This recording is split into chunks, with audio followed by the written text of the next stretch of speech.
2 whole years, 3,400 Minecraft days, all in one Bedrock survival world. Today, January 9th, marks my 2-year anniversary of uploading these videos to YouTube. But it all began on November 30th, 2021, when I created Kingdom Quest.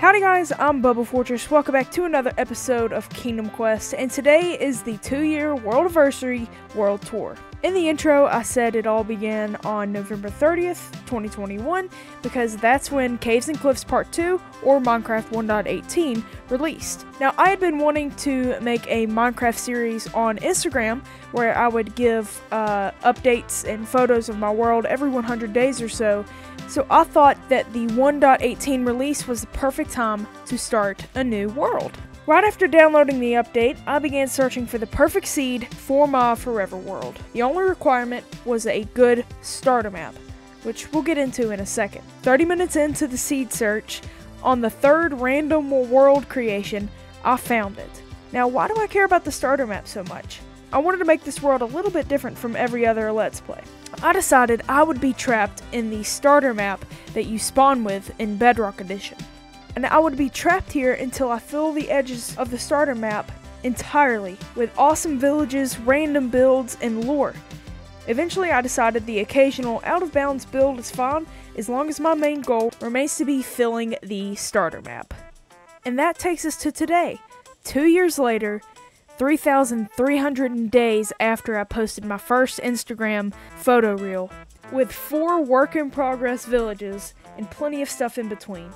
And to make this episode a little more sentimental, I'm starting it on the intro docs, where my first ever Howdy Guys was recorded. Another thing that's crazy is I've gained 170 subscribers from my first episode. Well, since my first episode. So that is just insane to me that there's 170 of you that are like, yeah, she's cool, subscribe, but... Greetings, I'm the Greater Gator. Welcome to Kingdom Quest, and here's your itinerary. Well, that was weird. She even left her boat here. Okie dokie. Well, I guess we can look at the itinerary. Alright, so we've already got the starter docs down. We can explore them a little bit more. Thank you, greetings, Gator. It's random. Okay, so this is the starter docs. The original intro spot for my videos. So the story behind it is on Nintendo Switch in 1.18 they had a save and quit glitch that would remove any entities that were loaded in while you hit save and quit. So if I had any cows in a pen, especially early game, I also had an iron farm that was over here, an old iron farm, and I lost 20 villagers to that glitch. So I just decided to make this starter docks area when I lost all my cows, and then I did it, I thought it was fixed and did it with the villagers, so I just came back to starting my videos here. They finally fixed that bug, but anyway, I used to start my videos out here so I could save myself the hassle of losing 20 or so entities to that weird bug. So it's got signs to all of the different villages that I've got so far. So we've got Portsfield, which is over here. You can see it way over there with some awesome builds. And then Subscripton, which is this village right here. And then Unsubsylvania, which... that was weird. Unsubsylvania, which is behind Subscripton over there. You can see the signs there. And we've got one right here. And then back here is Nether Ruins, which we've got a nether portal over there, which we'll hit up in just a second. I guess we can take this raft. Actually, we can sleep and put our armor on. Bonk. Today I've also got my Atlas of Atlas. So if you didn't know, the entire map here is called the Kingdom of Atlas. So the borders of this kingdom do stretch a little bit beyond the map now, but I'm still trying to fill in the map before I start anything else that are way beyond these borders. Unsubsylvania does go past it, but it is connected to Subscription through that island, but you'll see that in just a second. Where's the raft? So, we can check off the starter docks and head to Portsfield. While we're heading over there, we're going to hit the Sea Turtle Sanctuary over here, which is, it was going to be a permanent sanctuary. It is now temporary because I do not like the way it looks. But we've got some turtles with a big salmon in the middle and a bunch of coral and stuff. And they've got the little sea turtles. You can see the eggs. And this was because I was trying to get some scoot for a sea turtle helmet. And I did not do this on camera, unfortunately. It was during the period of time where I wasn't really recording much. So, yep, didn't get the first sea turtle helmet on camera, which is kind of weird. But, you know, we can get another one if we need to. So I will eventually move all of these sea turtles somewhere, probably a sea turtle sanctuary of some sorts. Just something a little bit better than that weird island that's right there. If we head over here, we've got a boat that is just sitting here. Nothing special about it. Okay, well, I can't really get on it either, which is kind of annoying. But yeah, nothing special. A lot of my builds are going to be from one episode, which was episode 7. It was a challenge that I had created. It was 100 days to build 100 of Fwip's build ideas, and he had a 1.18 build ideas video, so I just decided to take 100 of his ideas and make them all builds, or at least try to. Only got, I think, 39. Linked to the video, of course, in the cards or something. But we've got some random mud right here, and that is from the 1.19 updates. I was excited to play with the mud to just see what it looked like, and there was some dirt right here. I just got a bottle of water and kept just replacing the dirt with the mud. It was pretty cool. I just left it here because I thought it was random. But if we head over here, we're kind of starting Portsfield a little bit backwards. But you know, there's not a real order in this town yet. We've got a diamond house here that I built for a subscriber. If you didn't know, you can comment your own block palette and build style and an item that you would like specifically in your house. Of course, nothing too extravagant, but I will make it for you. If there's multiple comments, then I'll just randomize them, or whichever one is the most upvoted or liked. But I do have a house that is on the back burner that I still need to make, and it is a house that is completely green screen. But I've been wanting to make Portsfield more medieval because I've built this awesome church here, and I want it to look, you know, realistic. But we have some random builds here, so I think it'll be fine if this is like our little meme quarter over here. The subscriber that wanted this house never really responded to me, so I have a feeling that he just wanted a diamond house randomly on someone's world. But I did make a whole video about it, so that's pretty cool. Doesn't really have an interior, it's just a bamboo farm down here, and I'm still mining for diamonds to cover the floor and the back wall here, so nothing special on the inside. Right here we've got some concrete planting, and I've actually got some over here. There was one episode where I did this randomly at the end, and I just planned out a bunch of little houses and things that I wanted around the town here. So this will be like a cool garden maybe, and I've just left it there since. I probably should make something here. But we've got this really cool building right here. This was made off camera, no episode, but the interior needs to be finished. A lot of my builds in this town specifically do not have interiors, and that is because I need to do a big interior episode apparently. I just don't have the will to do interiors for some reason. But nothing special at the top here. It's kind of a blue tinted room here because of the blue glass in RTX. Looks pretty cool, but you can see it in normal lights, of course. I probably should play without RTX just to give you a sense of what it looks like without. Well, nah, I enjoy the RTX. But yeah, the reason this interior isn't finished is because it doesn't have a ceiling in here. Whoa, voice crack. I was wanting to put some moss and leaves as the ceiling because I thought that would be kind of cool. Just haven't done it yet. So You need to come back and finish it, of course. There's a lot of them I need to do that with, but it'll eventually work out. Right here, we've got a weaponsmith and armory. I built this for my netherite forge, which is an awesome redstone contraption. So you dispense your ancient debris in the lava there, and it'll get sent to a blast furnace somewhere in here, and that'll cook into netherite scraps. Then the netherite scraps will get sent back up and dispense into the lava right here, and it'll just float up, and you can pick it up and then take it to the crafting table right here, make your netherite ingots, and then place them on your tools. It's pretty cool, pretty cool. This does have an interior, because this was a standalone build, so of course I had to do the interior. It's just really simple, nothing extravagant. It is just a weaponsmith after all. So down below, that's the shop. Up here would be the workstation, so if they want to repair stuff, do small repairs, or work on their own stuff, they can. And I also have this anvil sign out here. It's pretty cool.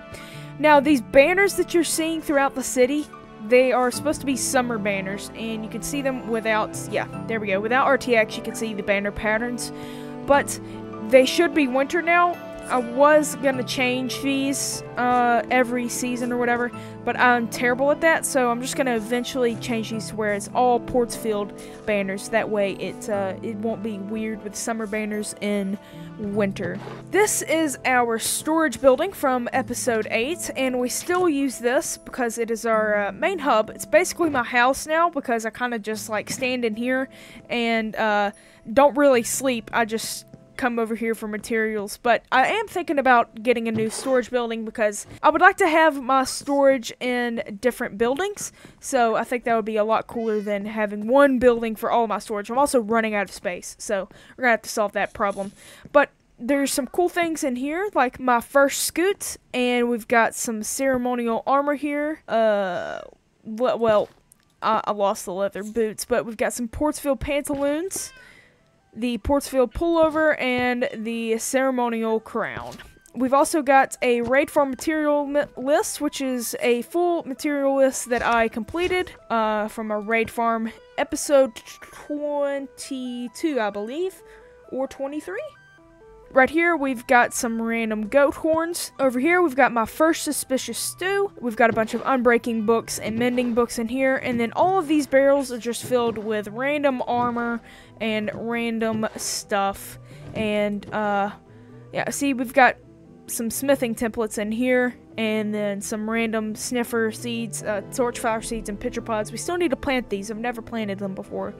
And anyway, yeah, a bunch of random stuff, like I said. This sign here was a sign I left for, like a reminder, and I did actually make the gold farm, that's why it's glowing. So if I leave a sign down with a project idea, I will, make it a glowing item frame and wax it so it's uneditable and leave it there because I completed that project. I thought it was pretty cool to have that. We go downstairs, more stone storage, and a couple of other random items, like a mangrove. I made this storage before 1.19, so I had to put the mangrove stuff in here, and mud stuff, and then we've got some end stuff, running out of shulker boxes. But here we've got all of the 1.20 stuff that'll be in here, so probably, this will be all bamboo, cherry stuff, and then anything else that I find that I need to put in here. Like I said, running out of storage, so we'll have to solve this problem eventually. This is an old map from episode 19, so you can see there's a bunch of random paths. There's still no dominant house right there. The snow globe isn't there. And the big church is right here, so it's not showing up on the map because, well, it's old. It's very cool that I have old maps like this. But we've got the stuff to make another map in here, and then right here, this is a giant map of my area. So this is the map that I'm holding right now. And would you look at that? Look at how much we've done. That's crazy. I'm going to copy all of these and lock them because I'm going to make some new ones, make an updated version. But over here is my ocean monument. This is where Subscription and Unsub are, so that's pretty cool. It's still all wooded right there. And then over here we've got Yule Guard, and then right here we've got our ancient city, which I believe it's right here.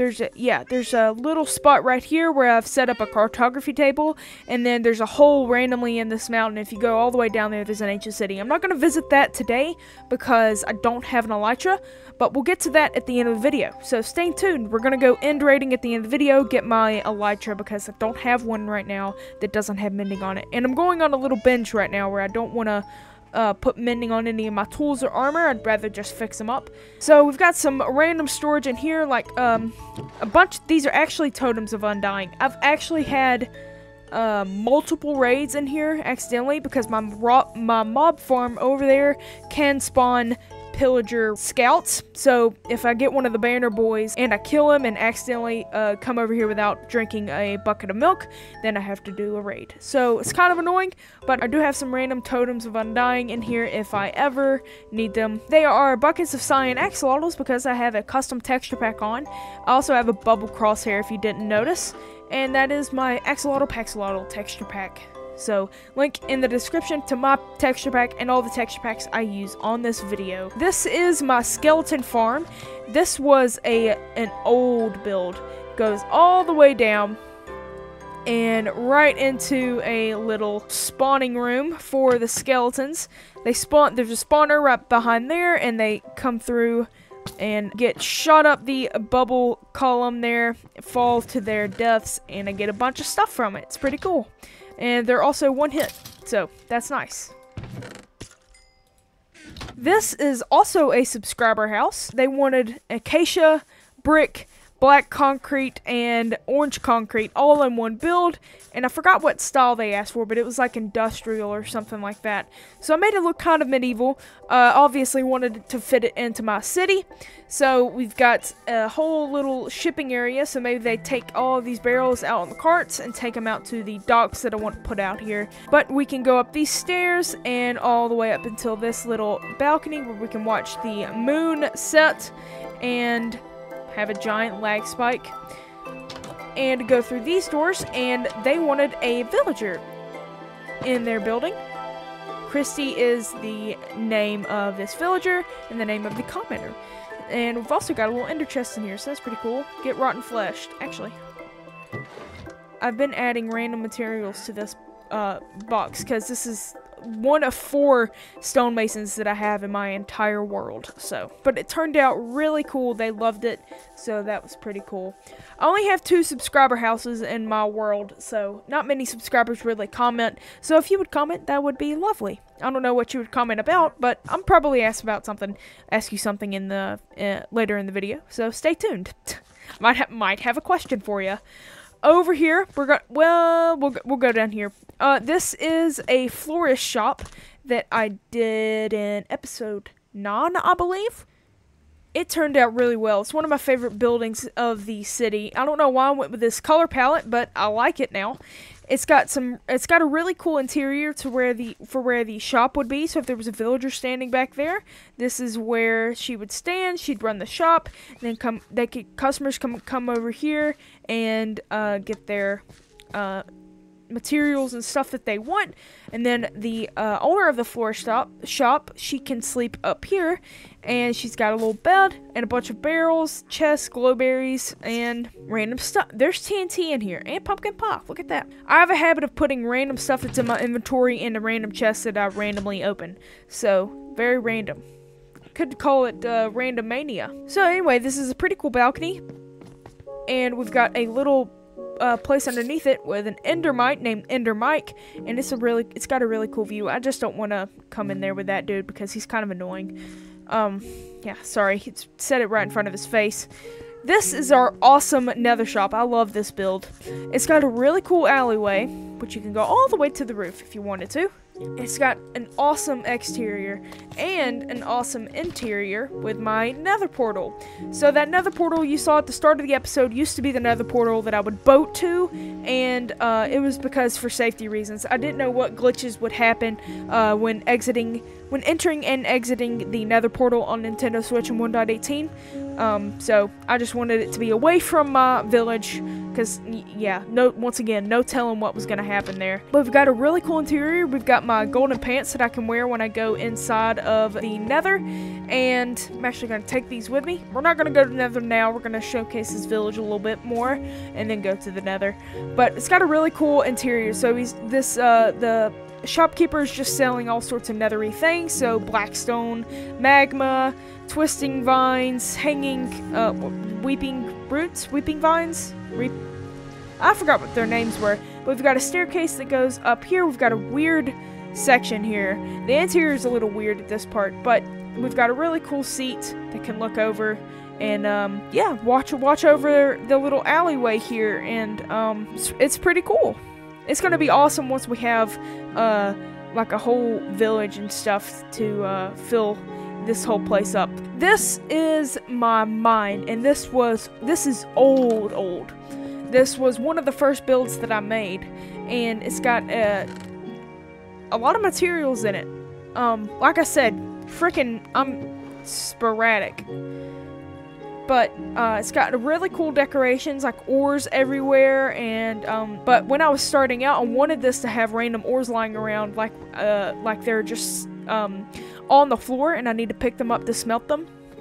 And it's kind of messy, you know, but it didn't have silk touch at the time, so I had to get levels. So I went down to the mines. I already had fortune, so I mined coal, and then I came back and killed monsters in caves, and then I came back up, and I had this, got silk touch, went back down, and got the iron and redstone. So it's pretty cool that, you know, I remember that this 2 years ago from today. It's pretty cool that I've had this world for 2 years. But in here we've got the back of the Nether portal, which is all purple and amethyst, purple concrete and amethyst. Over here we used to have a snow golem named Axolotl.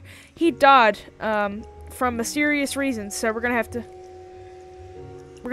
figure out a way to replace him. I don't know how he died. It's crazy. But we've also got a dripstone farm and a lava farm as well, along with what used to be my bamboo farm. It wasn't producing that much bamboo, so I moved it, and then this eventually became, was going to become the challenge failed, challenge completed, high stakes thing in episode 25, which was my 1.20 challenge video, or link in the description to my Kingdom Quest playlist if you want to start from episode 1. I would not recommend it! Episode 1 through, like, 6 are just... I cringe at them now, but if you wanna cringe at them, I mean, like, my mom thinks they're cute, but, like, she's my mom, so. This is an Austin Powers time machine, so, if I wanted to start a time lapse, I could come over here, do an emote, and, then I'll make it spin like it's an Austin Powers time machine. You get it. It was gonna transition into the time lapse. I just haven't done it. I've done it once in one episode. I haven't done it since. This is my basalt farm, and then this is my glow lichen farm, which I don't really need. I kind of just bone meal it whenever I need it. So I don't know why I made that, but it looks cool. Looks like a glowing room. So that's cool. If you come over here, there's a cobblestone generator, and a hanging roots machine, and then a sugarcane machine. So it's pretty cool. And if you come down here, this is where the netherite forge redstone is. If we head down here, we get to my first geode that I found and my quarry. So I started by clearing out just a little area, and then it became just clearing out as much as I can because I needed stone. And I don't really use my cobblestone generator, obviously. But it's a pretty big room. I don't know what I'm going to do with it. It's just cool that I've got it. I found a hidden ravine, so that's cool. But it's also like a little slime farm because this is a slime chunk. So I've just been killing slime whenever I need it. I've actually died by a slime multiple times because I'll forget that this is a slime chunk, leave my game open to go do something like for just 2 minutes, and then boom, I'll die. But this is a really cool area. This pillar here has a ladder on it so you can get to the top level here to mine the rest of it. But it also goes all the way up because this is the ladder to the skeleton farm. Sorry for the voice crack. And this is a hole for my beacon. It goes all the way down to bedrock. We can drop down here because there's water to save us. There's also an iron golem protecting us down here. His name is Bud. pathetic. I put that on the thumbnail.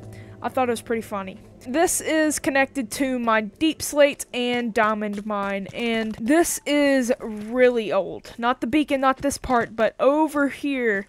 These tunnels are extremely old, so it's pretty cool that I've got this part of my world that's, well, I mean, I say extremely old, it's just 2 years, but that's old to me because, I mean, I've had Minecraft for 3 years. Yeah, 2024, yeah, I got, yep, I'm right on that. And my longest world before this lasted like 3 months, and then I just got kind of bored with it, so it's crazy that I've been able to keep it up this long, and this is like, I have no plans of quitting this, so you're stuck with me. I was over here and I completely forgot to mention this. This is a bamboo house, which was on the 1.20 challenge video, and I had to build with something with bamboo, and I built scaffolding and sun's smelting, and there's a big smelter in here. I've got some dried kelp as well. Random stuff in here.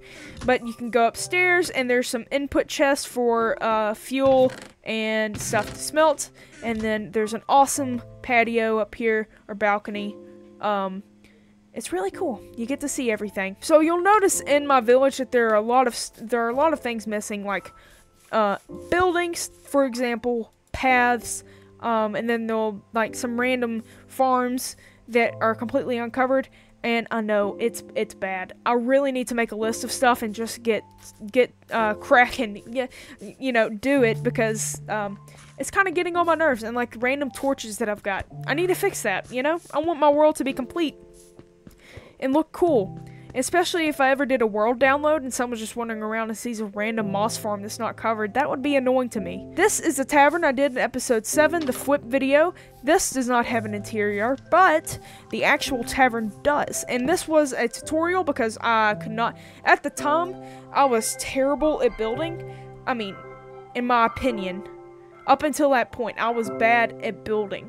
So I wanted to do a tutorial for the tavern because I could not think of ideas. So I did this. Obviously, didn't do the interior that he had in the tutorial. I don't remember if he actually had a tutorial for the interior, but I did my own interior. That was a lot of interiors in one sentence. But we've got an awesome little entrance here with a little secluded table. Well, not really secluded. You walk in the door and it's there. I'm also missing a door because of a raid. They broke the door, and I haven't been able to put it back. But we've got a really cozy interior in here with a bunch of chairs and some pumpkin pie and cups for stuff. And a really cool kitchen where they can brew all sorts of stuff. They have kegs just lying about everywhere. A bunch of extra storage if they need it. And I'm pretty sure in one of these I've stored something. Yeah. Cat. I've stored cat there. We've got a cool oven here, and a little cake with some bread, a little sink, an anvil for some reason. This is my achievement cooked rabbit, so I had an episode where I tried to get all of the achievements that I had left, and this was the last thing that I needed for the episode, and I actually ended up getting it. That was also a part of the sky rail there. You can see that, and I'll talk about that in just a second. That's pretty cool. I've got it in here. I've got a bunch of different brews here, and then a little jukebox for just playing random stuff. We've got a dragon head, and a really cool oven with some raw meats that needs to be cooked. It's been sitting there for ages. It's probably spoiled. We've got a staircase that goes all the way up to the balcony, which is looking pretty cool. I haven't seen the church from this angle. That looks awesome. I recently built this church. This was my November episode, and I'm still just gawking at it. I can't believe I myself built that. So it's pretty cool that I went from watching a tutorial for this build to building that on my own. I just think it's awesome. And in 2 years' time, too. And, like, I wasn't building every day. I was barely building every week for a giant chunk of my time there, so I just think it's cool that I've made it this far, you know? And especially with y'all's help, I've had 170 subscribers, like I said in the intro. 172 subscribers that I'm at. Recording this video, I might have lost some because people randomly unsubscribe, but it's crazy to me. Thank you very much. This is my starter-ish house. I used to have an actual starter house that was sitting right here, and I destroyed it in episode 2 and then remodeled it in episode 3. And this is the outcome. I've added some stuff over the years, of course. We've got some, the actual challenge ender for the challenge video with a really weird skit at the end that I did with my brothers. But this is a really cool house. This is the house that I'm living in currently. I should probably move, but I probably won't move until I build a castle or something in this village. But I don't know if I will build a castle. This is kind of a randomly hodgepodge put together village, so it's kind of hard to figure out the logistics of it. But we've got a really cool interior with some cool stuff. So we've got Ruby and Betty in here, my 2 real-life dogs. Ruby's a chocolate lab, Betty's a yellow lab, and they're both in Minecraft now. And I'm gonna carry them with me. So right here we've got some glitched respawn anchors. Okay, I just turned off RTX. I'm just gonna leave it off for the rest of this because I don't want you seeing like dark interiors. We've got some glitched respawn anchors here. So if you didn't know, at one point in Minecraft Bedrock, there was a bug where you could silk touch a respawn anchor at the different stages and get its block state in item form. So that's pretty cool.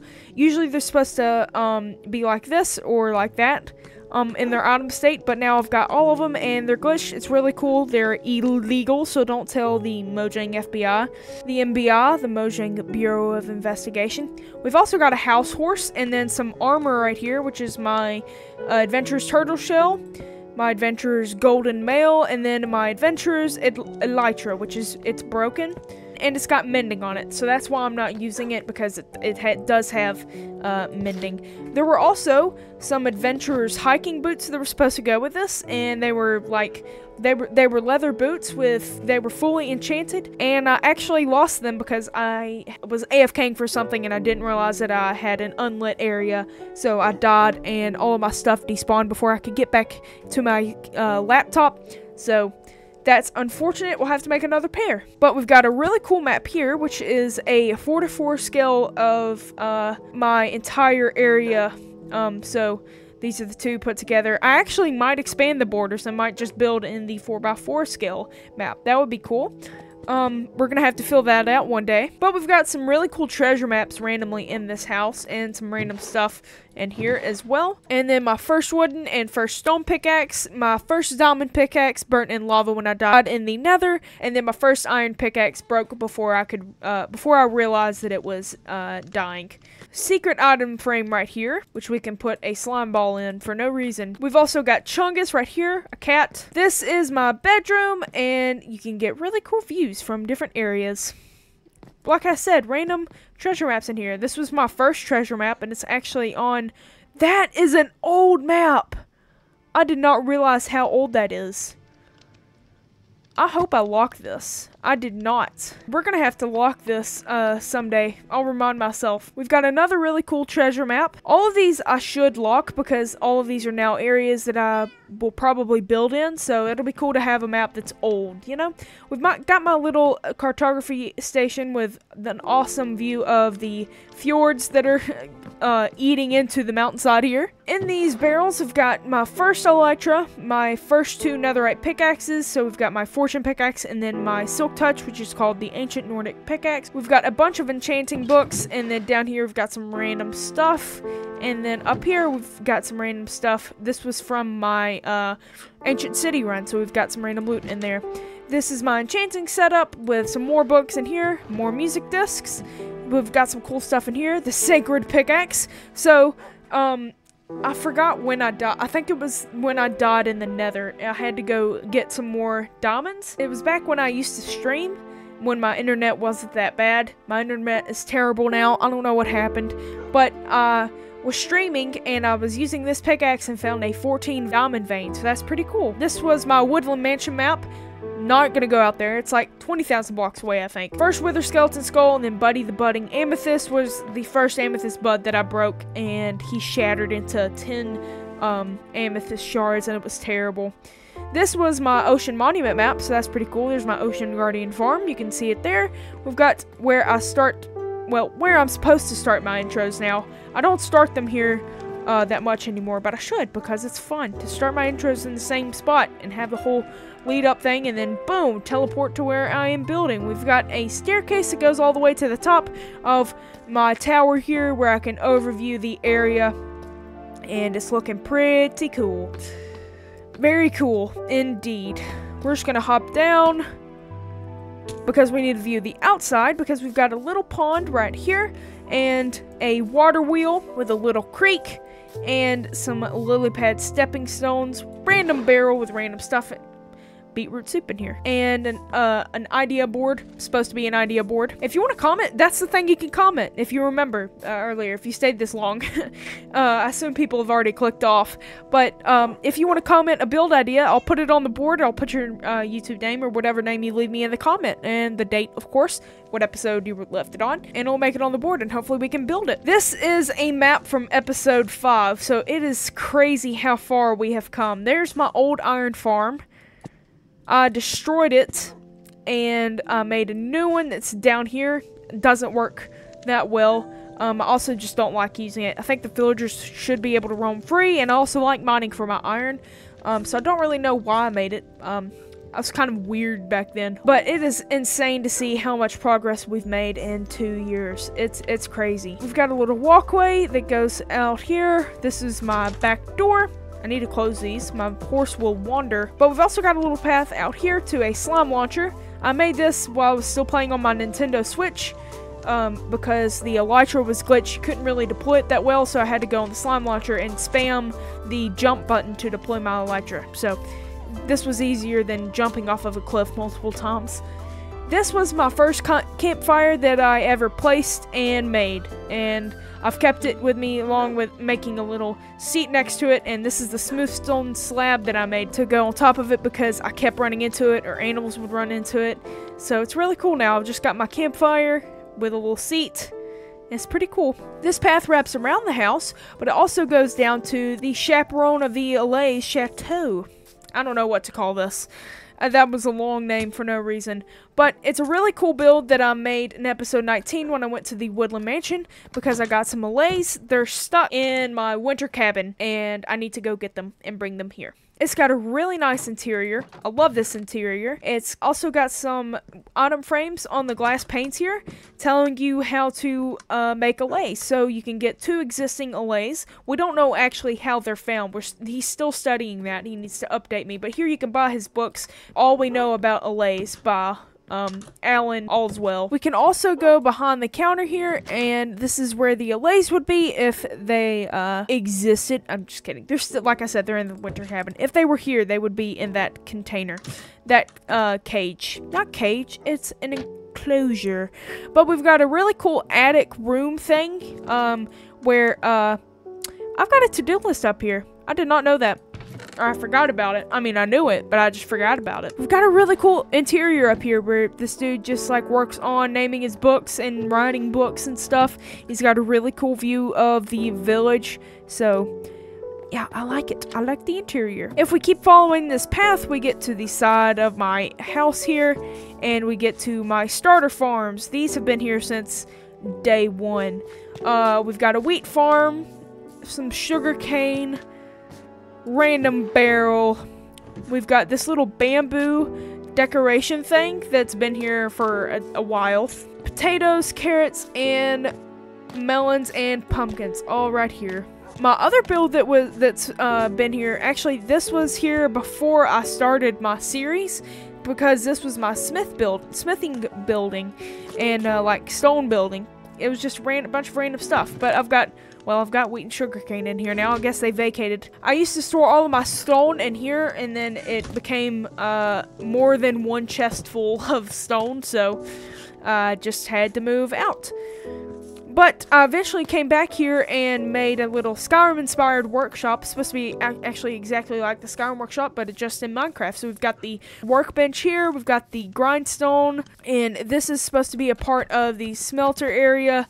And that's really all I could fit in this little lean-to here, but I really like it. We've also got a big well. This is pretty cool. and then an under construction house. This was a part of episode 7, and it actually just houses my cactus farm that was just standing here uncovered, but now it's standing here uncovered, but kind of covered. You'll see a bunch of these. Oh, that's got stuff in it. You'll see a bunch of these random carts and barrels, and they are a part of the episode where I made all of the flip building ideas stuff. A bunch of custom trees were from that episode too, so I'm not going to point them out. You'll just probably see them around. On the tavern, though, we do have a really cool outdoor station for chopping some logs. And we've also got a mini guard tower here that's barely big enough to fit one person that can kind of watch the paths here. We've also got a path down into my orchard, which is just a bunch of birch trees, but with some glowberries hanging down, but I think it's cool. We've also made this the Iron Golem memorial thing. We've also got some custom boulders here as a part of the episode 7. But I made this the Iron Golem dedication memorial thing because, you know, we killed a lot of them with the iron farms, and I just felt bad. So a bunch of the poppies went to this memorial gardens here. This is a moss farm. I'm debating whether or not to destroy it or not, because I can technically just moss stuff on my own. It's also kind of in the way, so we'll see. If we keep heading down this path, we've got a bunch of random fence posts here. These are supposed to be where some lanterns will go, so I just need to make those. But it'll go all the way down here into this lilac and peony field. I really love this field. We've also got a farmer's countryside tower, and I built this off of an Instagram post. I'm really proud of myself. There was not a tutorial. I just copied it from the pictures, and the pictures were kind of hard to interpret from looking at my tablet, my little Amazon Fire, and then making it on the Switch, on the Nintendo Switch. But I think I did a pretty good job. It looks cool. I love this build. It's got some beetroot down here at the bottom, with a little waterfall that goes from the back. I'll show you when we get around the corner here. But we've got an interior, mostly an interior. I'm not really going to do anything else to this, but we've got a little chest full of baked potatoes, and this was from the baked potato glitch, where you could get tons of XP for all of the baked potatoes just sitting in the smoker. Unfortunately, you can't do that anymore, but now I am eating all of my profits. This is where I used to have all of my bees, and then it got kind of annoying coming up here and shearing them, so I made a bee farm in episode 7. Look at that. I made a lot of progress in episode 7, building-wise, not interior-wise. We've got a really cool patio, though. But the ladder keeps on going up into my crop storage, where I've got all of my carrots, wheat, seeds, patatas, beetroot, randoms, random chest here, and then another ladder into, I don't know what this would be. This is a cool, I've never, like, actually been up here and looked out this window.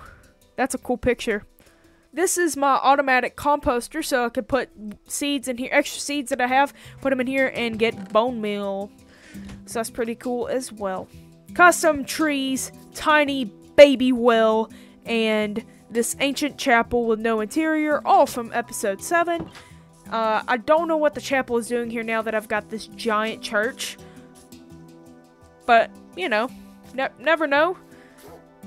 It could be a competing church. I don't know why they would be competing, but I'll figure it out. We've got this big fountain that is connected with the church. There's also a little cemetery here for the church as well.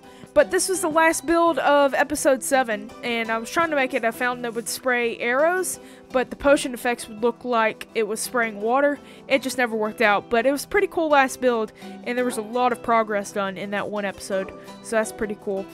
This is a lake with some magical crystals and magical rocks, and some sea pickles down here, along with my sea pickle farm, and some mangrove trees. These are the first mangrove trees that I got in 1.19. Just wanted to put them and see what they looked like, and I'm actually going to end up tearing them down in the future because they just take up so much viewing space and they're kind of in the way. I'll miss them because, you know, it's sentimental. Maybe I'll save, I can just bury the chest and get all of the stuff that I've collected from them and just put it in there. That'd be kind of funny. Random, funny, useless. Custom trees, all a part of the episodes of episode 7. And then here's a little baby waterfall I was talking about. We've got some really cool crop fields over here. We've got sweet berries, wheat, potatoes, and then carrots down there at the end, along with a little vineyard, but we'll get to that. This is my stables, and I honestly cannot remember when I built this, and if I built this in an actual episode. But we've got some really good horses and donkeys in here. I completely forgot I named this dude Jamal. Was that a comment name? I'm pretty sure that was a comment name. That's got to be a comment name. We've got 2 horses over here, and then if we go inside of this gate, we can go up these stairs and get into the interior, which is a really cool interior. I don't have this type of interior anywhere else, but I really love this interior. These sentences are rough, man. I like it, though. We've got a little couch to overlook the valley, so once we build stuff on that side, that'll be really cool to see. We've got some really cool views through here as well. But we've got another side to these stables here, and we've got some skeleton horses with Skeletor, named Skeletor, and Gray Skull. And they're all in here with some random chickens as well, and some horses.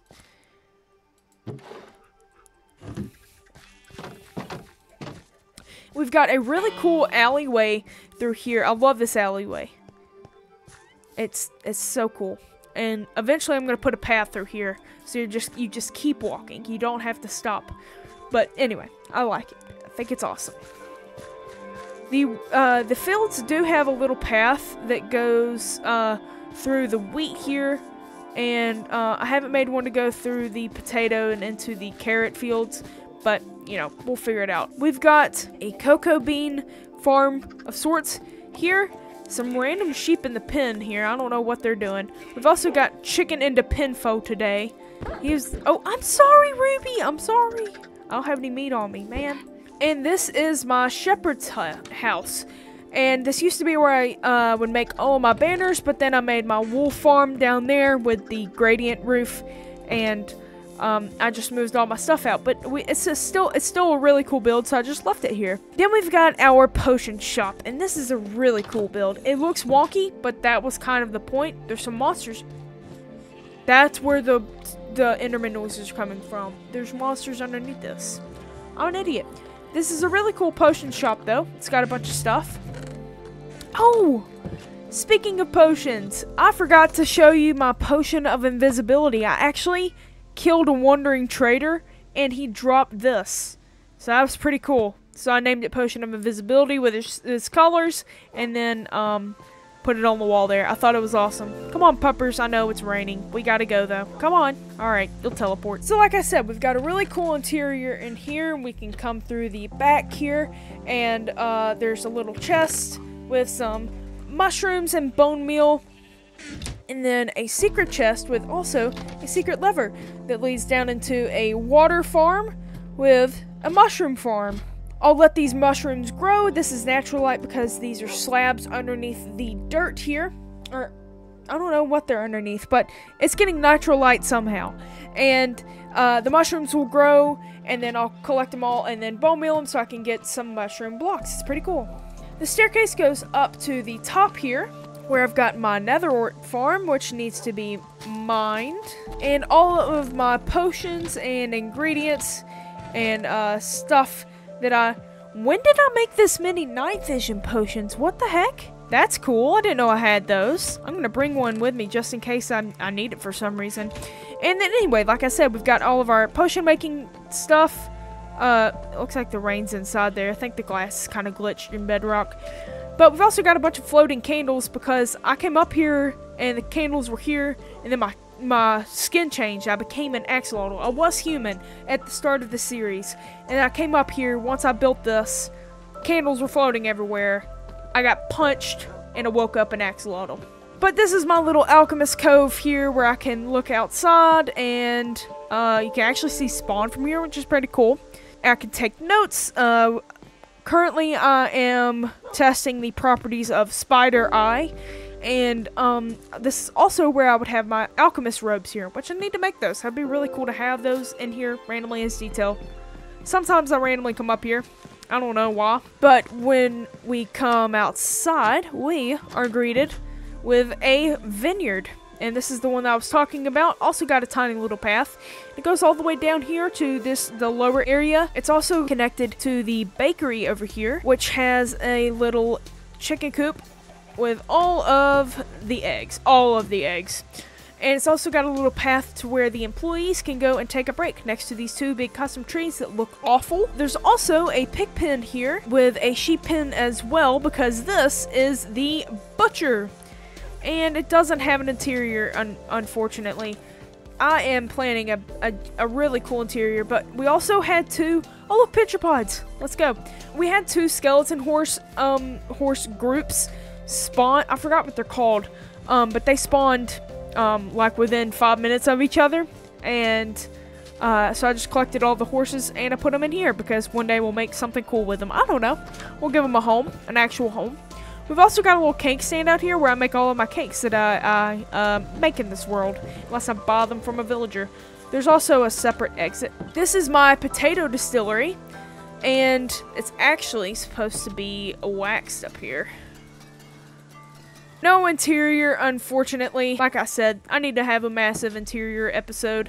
This is gonna be supposed to be like the Viking vodka or something like that. Viking vodka distillery, because we have a Viking statue out here. So maybe the distillery and the butcher are in cahoots. Maybe they're together. So it's like Viking vodka and venison. I don't know. But one thing I constantly forget about is this giant cauldron that we have in the back of the potion shop. So if we take our scaffolding and go to the top here, I'll probably just leave this here because that looks cool. It looks like the alchemists are actually trying to get up to the cauldron here, and it's actually got cauldrons inside of it, so that's pretty cool. So this is the bakery. Once again, does not have an interior. It does have a cool fireplace though. I really need to get interiors done. Okay guys, it has been a day since that last recording, and in that day I got sick. I have a cold. Still sound like I have a cold. So sorry for the weird voice. That's my bad.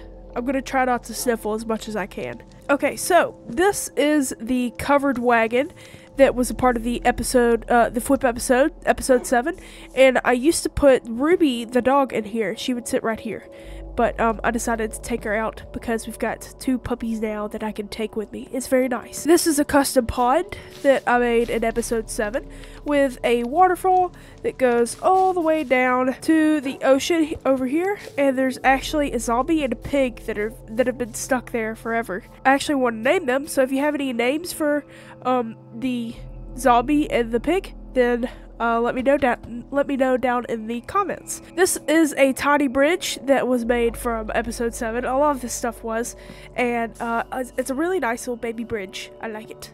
I like it a lot. And this is my big farmhouse, and I made this in episode 7, I believe. It's a little weird, but I also kind of like it. There's definitely some missing detail there, but I'm just gonna leave it because it's like it's an old build for me. Goes back to me learning how to build. I went from that to that giant church over there, so that's pretty cool that I've come this far building wise. But we've got a giant pumpkin patch over here with these big pumpkins. I really love this. I want to put more of these giant pumpkin patches all over the world, or all over this area, along with some big melon farms. That would be cool too. This has no interior other than a pumpkin and melon farm. It does produce a lot of melons though, so that's nice. And a lot of pumpkins, of course. But if we go down these awesome stairs, we get to my bee farm that is now defunct. I took the bees out of there along with the campfires because it wasn't really producing a lot of honeycomb. It was just kind of broken, and the bees weren't really having it. So we've got all of the bee nests in here along with the campfires and chests, so I can make a new one if I want to. This is an army trading course, and I actually made this on Nintendo Switch right before I got my computer from Amazon, so I could work on my parkour on computer. And I actually completed this on Nintendo Switch. I just didn't time it. But this is my personal best on computer. 2 minutes and 18 seconds. in 23 milliseconds. So if I ever do a world download, that'd be pretty cool to see your best times. I don't know if I'd do a world download now, but I'll see. It might be cool. Sorry, my voice is really weird. It's going in and out. Oh, saved. Okay, let's see. Oh man, I should have been timing this. I should have been. Oh no, I landed on the... Okay, so if you land on the iron bars here, that counts as a... you're disqualified if you land on the iron bars. So that's annoying. The trick is to not over jump on that one. But if you do fall down here, you do have this little parkour that you could go on, which is pretty funny. You actually they actually updated the what's that called? Hitbox. The hitbox for lanterns, because when I was building this and when I first tried it on my computer, you actually sunk through the hitboxes, so it wasn't lantern parkour. So now it is lantern parkour, and it's a little bit harder. So that's pretty funny. So yeah, if there is a world download, let me know your personal best, your best times of the parkour course. And this is right next to the barracks that I made in episode 7. It's got some cartographers in there, and in here, and no interior, like I said. We also have Pepe the Iron Golem, an Iron Golem that survived the first iron farm that I made in this world. So he was just wandering around, so I gave him a little, gave him a name tag, and made him. Let him make himself right at home in the barracks here, where we need to train some villagers for sure. But right here, I used to have a giant medieval building. It was going to be a medieval grocery store called Den Wixie, because I used to work at Winn-Dixie. It was a little word on play, but I eventually just tore it down because it was in a weird spot and I didn't know what to do. I just kind of lost all creativity for that build, so I decided to tear it down. Figured it'd be better to tear it down than to just have it sit there unfinished and just looking weird. So if we head down this way, we get to see an armory and a smithy. And these two buildings are kind of together because they share one forge. No interior for this one, and actually I need to wax the copper up there because it's turning blue. So that's kind of funny. But this one's supposed to be blue, and it doesn't have an interior, but it has a lot of potential for a cool interior. But there's also some stonemasons in here, and they are my main source of bricks, so I treat them well. But this is a big bell tower with the bell tower llama that's on there. There's a lot of animals that have stuck here that have been stuck in spots without name tags, and I'm scared that if I give them a name tag that they're actually going to fall off or wander off from where they are. Wow, that was a disjointed sentence. It does have a bell up there. We're gonna have a cool spiral staircase up in here. We've got 2 grain silos here, or crop silos. No interior, a big deep slate well, and a little path that goes close to the custom trees. And then it wraps around the back here and into this little market stall where I can farm the sunflowers. It's supposed to be like a little florist market stall, like the florist that's over there near my Nether shop. This is my sheep farm, which I actually need to make a new one. It's not really that productive. I just noticed that we're missing blocks right there. That is kind of annoying. It's not the farm's fault. It's my fault of placing the farm where it is. Oops, sorry puppies. We do have a lot of wool, so that's nice, but it's supposed to have a lot more than what it is at now. So that's just my bad. But we do have an interior for this one. It was a standalone episode, so of course it's got an interior. We've got Dinnerbone. He's stuck in a cobweb, and we've got a bunch of banners randomly in here, and a bunch of sticks. And this is actually the Portsfield banner, so that's pretty cool.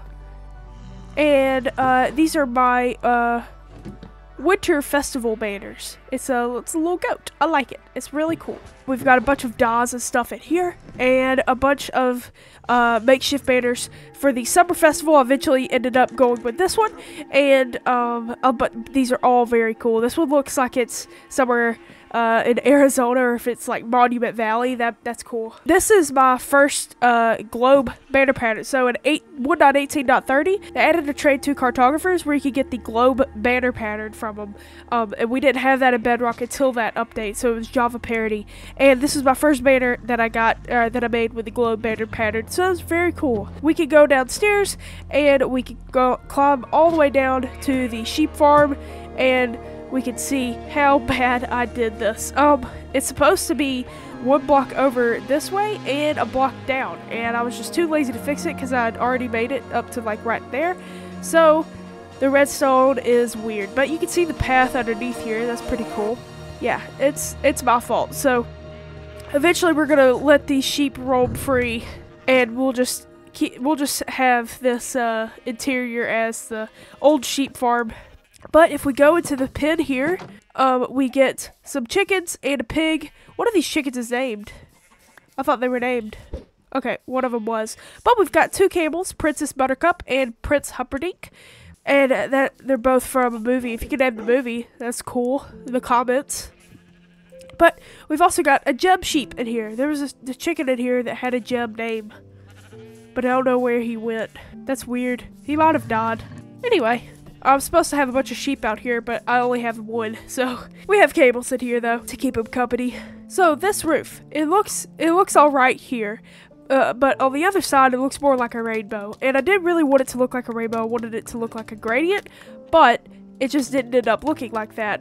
So that was kind of annoying. And I just haven't fixed it since then. I've never like set aside the time to fix it. We're also missing a couple of blocks here for no reason at all. But yeah, see, like over here, it looks more like a rainbow than it does a gradient. And it's kind of hard to do a gradient anyway with wool, but especially this tiny space, but you know, that's just my bad. So I have a cooler idea for the roof here. Okay, it is the next day and I've got the sheep farm done, and it didn't take a whole day to build this. I just could not stand my voice, so it took me a whole day to get over the sickness. My voice is still a little weird, a little nasally, but it should be better now. So this is the banner that I'm trying to represent on the sheep farm, and I think it looks pretty close. It's a little derpy. It's a little derpy, a little weird, but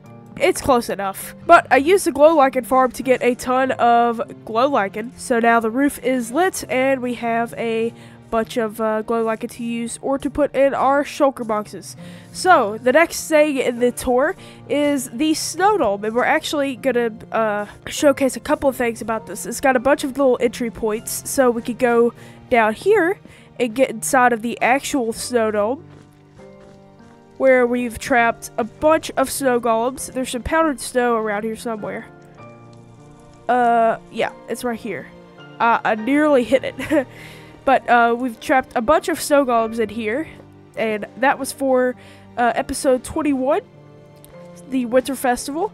It was pretty fun.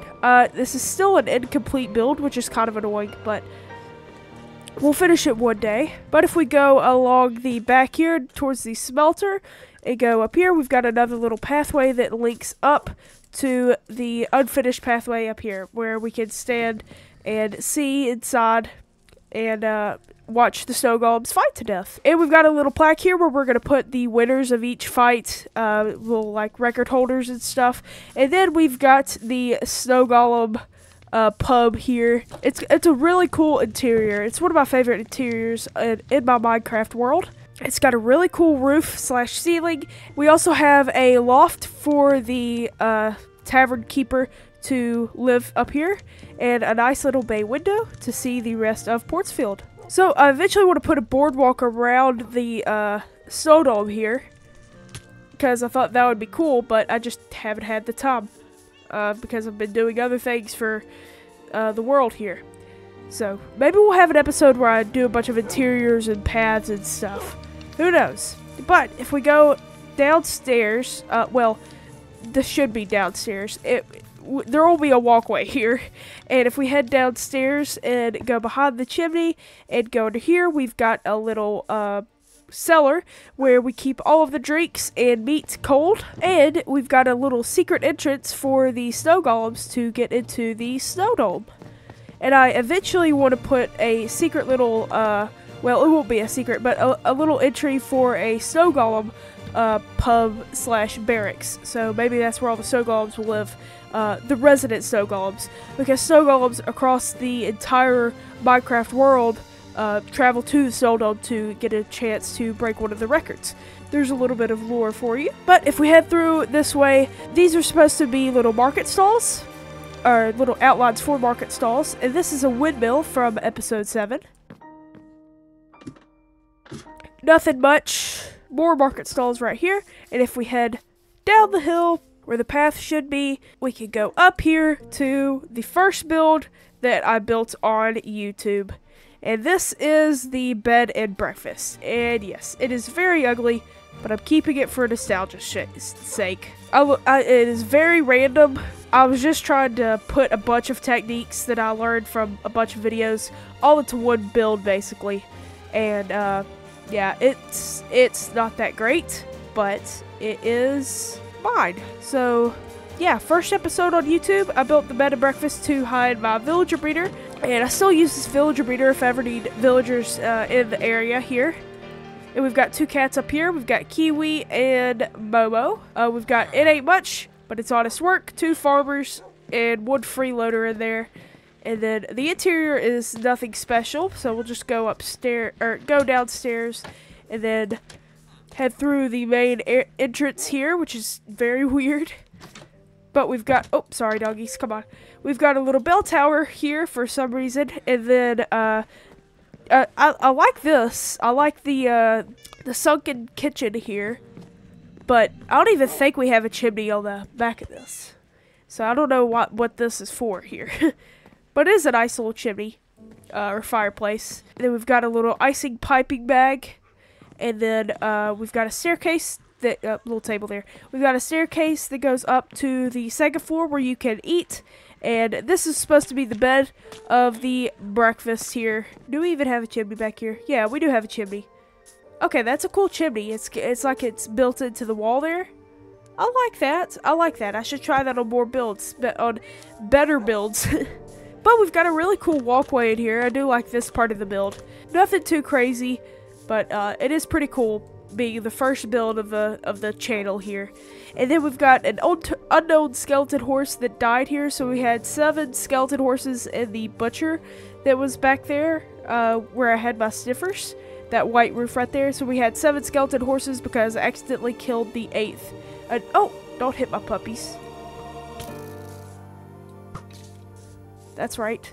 So this used to be my old villager trading hall, and zombie villager curing facility, but it was just a weird diagonal building in the side of the hill, so I blew it up with TNT, but I didn't catch it on camera. I thought I was recording. Wasn't. It was very painful.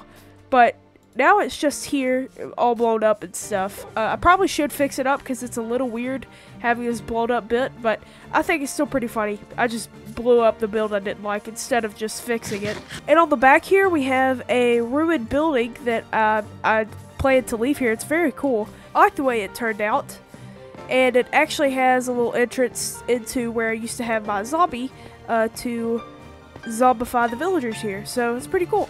If we head over here and across the river, we'll get to my iron farm. This is also Spawn Island. So this is a working iron farm. It doesn't work that good because some of the villagers do not work during the night, and some of them don't work during the rain. We've got a bunch of different villagers that I can trade with, and a whole zombifying minecart system here, but I blocked that off because I just didn't want to zombify the villagers anymore. And we've got a bunch of poppies and a bunch of iron, apparently. We've got a bunch of different villagers, so we've got Clara, the clerk, Gerald, the leather worker, and then all of the villagers are named, so Marty, the cartographer, Larissa, Fletcher, Deborah Yu.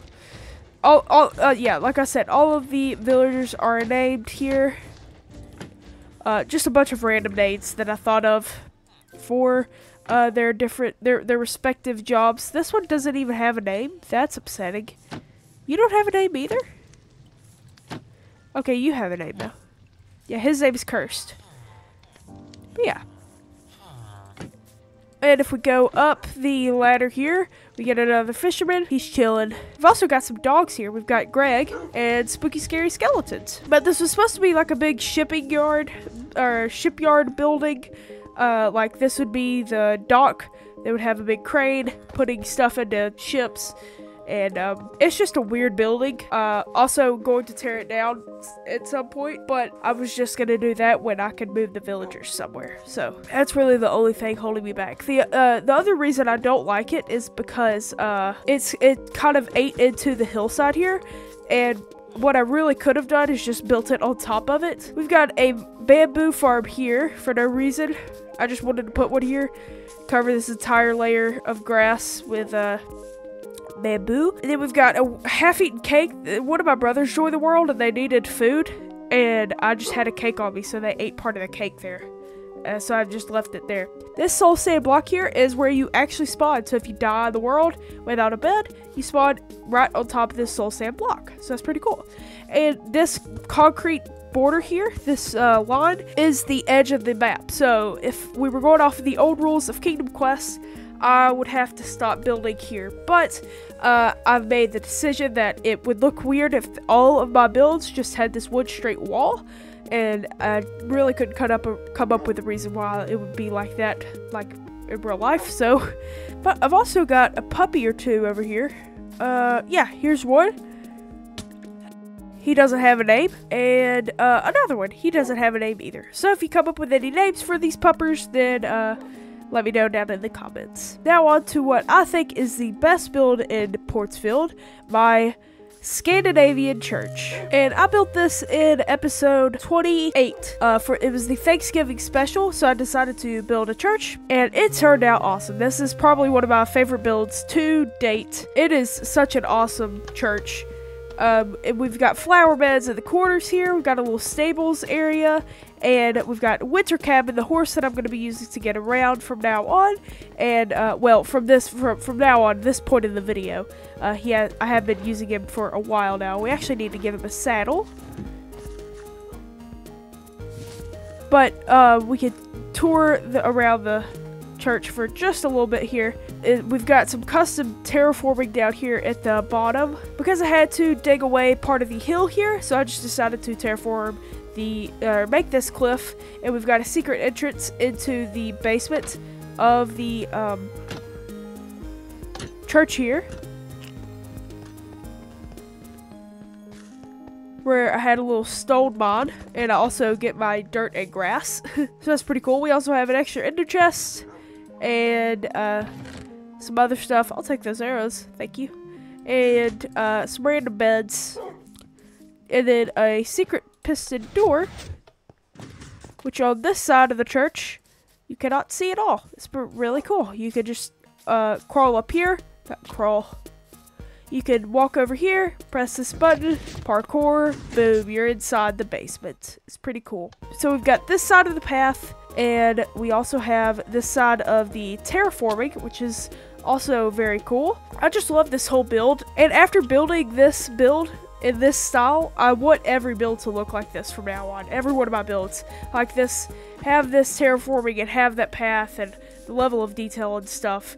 And it's crazy the difference between this and like one of my random builds from earlier, like this episode 28, and then over there episode 1. It's crazy how far I've come in just 2 years. I really love this path too, and this is the path I want to use for the rest of Portsfield, so I'm gonna have to work that in when I do a big path episode. But I need to show you the interior because, oh yeah, it's got an interior. So if we go inside, we've got candles on little fence posts to light up the area. Then we've got a bunch of little tables and tables with chairs over here so everybody can sit and eat.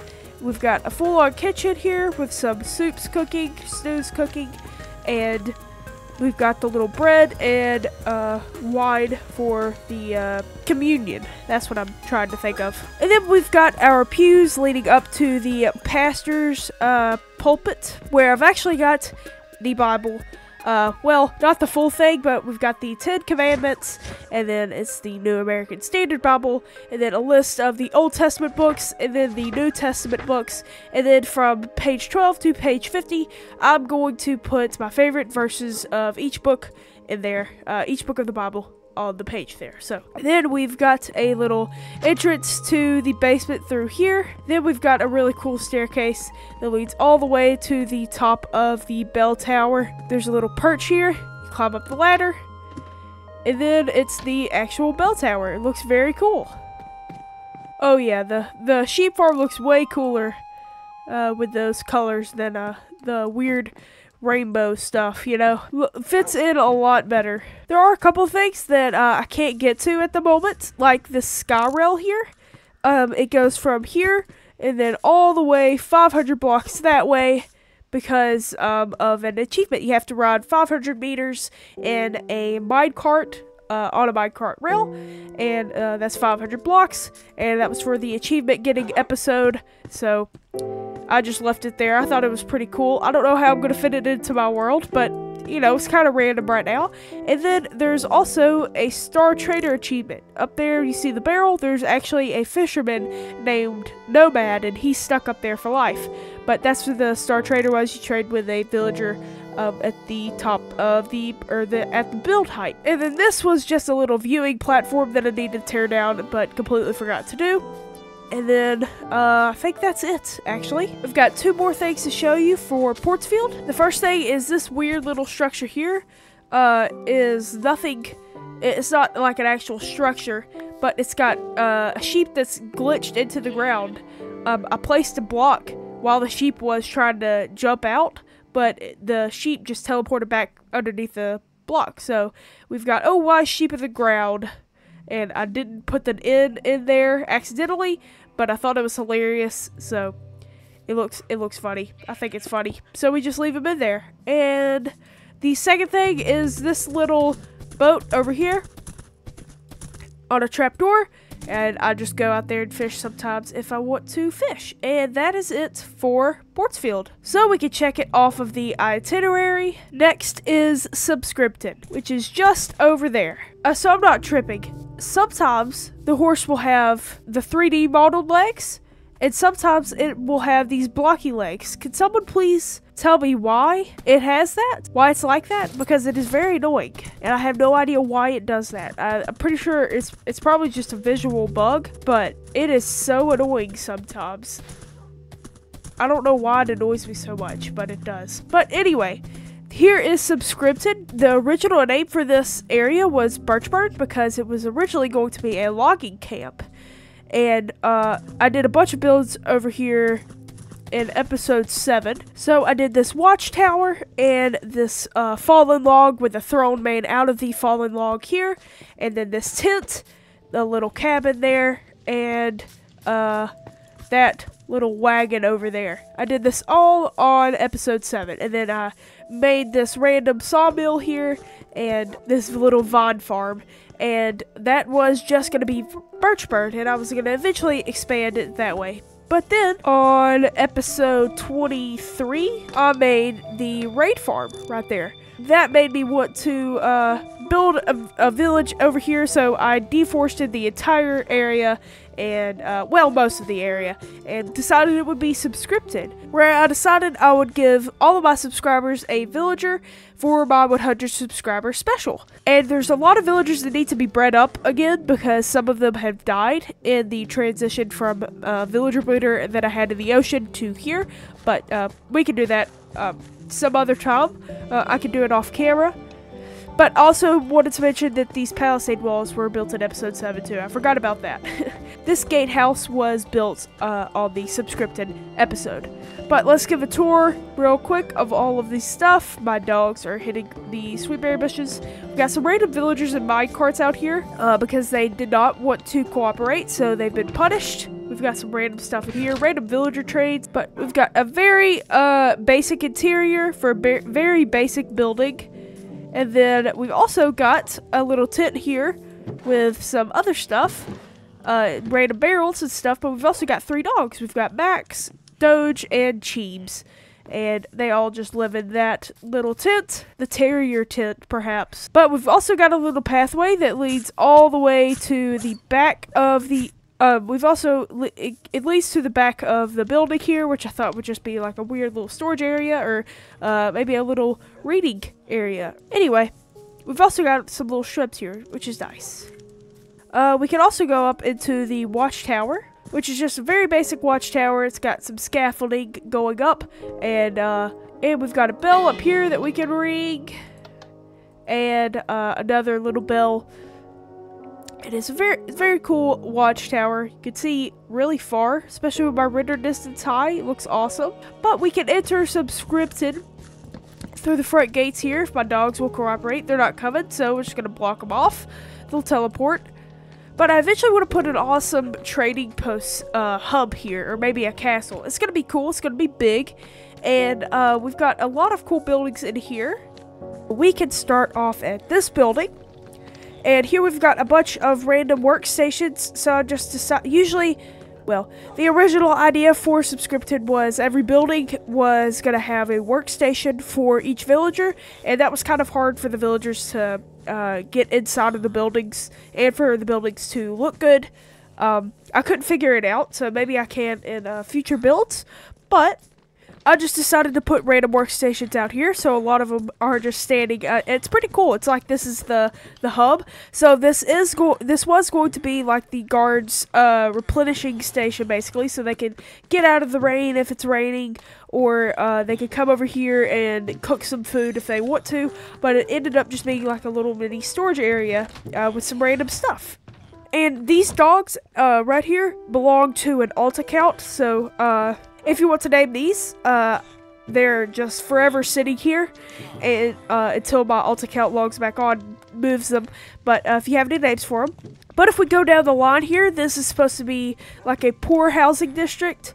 Well, I wanted it to resemble like a bunch of houses put together, but they're actually really nice houses. So they've all got workstations and beds in here, and little crafting tables. Interiors are not that big. Excuse me guys, 2 beds, 2 workstations in here, and this dude likes this balcony. That's pretty cool. He likes this little balcony. Look at that, winter cabin's still out there, so that's cool. They can't get access to that roof, which is nice. They won't be able to fall down there. But they also have lower levels to these buildings. Oh my goodness, don't. Thank you. Okay. You can go in here, and there's a bunch of beds, and workstations are outside. And then in here, we've got some beds, and this was going to be a little trading access area, but I decided to block it off because I don't want the villagers escaping. Another bed, we're going to put some workstations in here once I get some more villagers, and then they can't walk down here. I blocked it off, but there's a little staircase that goes down into this house that has some more beds in here. And then there's a little staircase that goes up to this house, beds, and this house, bed, and then a little weird staircase to a bed up here, and then another bunch of beds in this one, and my dogs fell. But this one also has a really cool window right here. You can see it's pretty cool. But this one doesn't have any beds yet, and not a single workstation in most of these houses because don't have enough villagers right now. But right here, I wanted to leave this little water feature in here because I thought it would look cool. So we've got a little dock area where we're gonna have some fishermen. So there used to be a bunch of iron golems that were wandering around while I was building this village, and one of them was sitting right here, and he was just looking at me, but there was a drown that was coming up from the ocean right here, and he was shooting his tridents at me, and the iron golem unknowingly protected me. So here he lies in this little chest. He fought valiantly against the drown who tried to assassinate the world prime minister, which is me. Hey, Betty. Hey, Ruby. Yeah. Little baby girls. I got visited by the real life Betty and Ruby. So this was going to be like a little market stall area thing. Or maybe I put some trees in the middle here. But it's kind of like a little viewpoint right now. So it's pretty cool. You can see Portsfield way over there in the church. It's very cool. Villagers cannot fall off of it, so that's nice. But if we head over here, we've got this group of buildings here, and these were supposed to be like individual shops, but it ended up just being group housing. So it kind of worked out there. So we've got a bunch of beds in here with some weird tables and some bench beds. Bench beds. I'm still sick, so I hope that did not sound like the B word there, but a cuss word. But both of these houses have little stairwells where you could go up to the second floor, but they're on the outside. So I thought that was pretty cool. A little different, you know, saves some interior space. And they've got beds, and then some more beds up here with different stairwells. And then we've got another staircase that goes around the back of this house and goes up to the second floor. This one has workstations and some beds up here as well with some cool views. This is one of the coolest house views, I think. This is a cool view too. Up here, you have to parkour. This will be a really cool village once I'm done building here. Like once I get everything polished, that'll be awesome. And I want to put these palisade walls along the riverside because Portsfield doesn't have any walls, and I wasn't really thinking about it when I started building there. So I think it'll be cool to have a village that does have walls. But over here, we've got this random building here, and it's just a bunch of housing with some ladders that go up to some random... Oh my goodness, he's stuck up here now. How did you get up here? Why can't they climb ladders? Okay, you're stuck up there now. Whoever subscriber number 52 was, you're stuck in the attic of this house. I'm very sorry about that. We've got some more housing, more ladders. You should move. I don't want you to get stuck up here. More bamboo stuff up there. Anyway, this is one of the cooler houses, I think, because it's kind of just stuck to the side. And as a Minecraft player, I can walk underneath it, but villagers can't, so that's nice. They can't get stuck under there. It's cool though, the iron golems do patrol the village along with some foxes, so and some cats as well, and sometimes a couple of dogs will spawn on the outside there. So I was thinking that we could also name some subscribers, or give some subscribers pets, so that'd be cool. So the way this village works is if you subscribed on the video where I made this village, then you get a villager in here. So I'm not putting all of my subscribers because eventually that would get out of hand, right? I mean, I'm already at 170 subscribers, which is insane because I made that video in September for my 100 subscriber special, and it is January and I have 172 subscribers. That is mind-blowing. That is crazy. But anyway, the other house that we have over here is a little smithing building, and this is one of my favorite builds in the village. But I love this kind of roof here. I want to use this more. And the way it is kind of going over itself on this section of the roof here, I think it's cool. Anyway, if we go inside, it's got an awesome interior as well. It's like a little smithing shop, so you could. It's like it's got a little walkway, a little stairway with a balcony down here. So I thought this was pretty cool. And we're gonna have some sort of workstation here, some obviously some blast furnaces here, and then this is just the working area, and we'll have their bed somewhere else.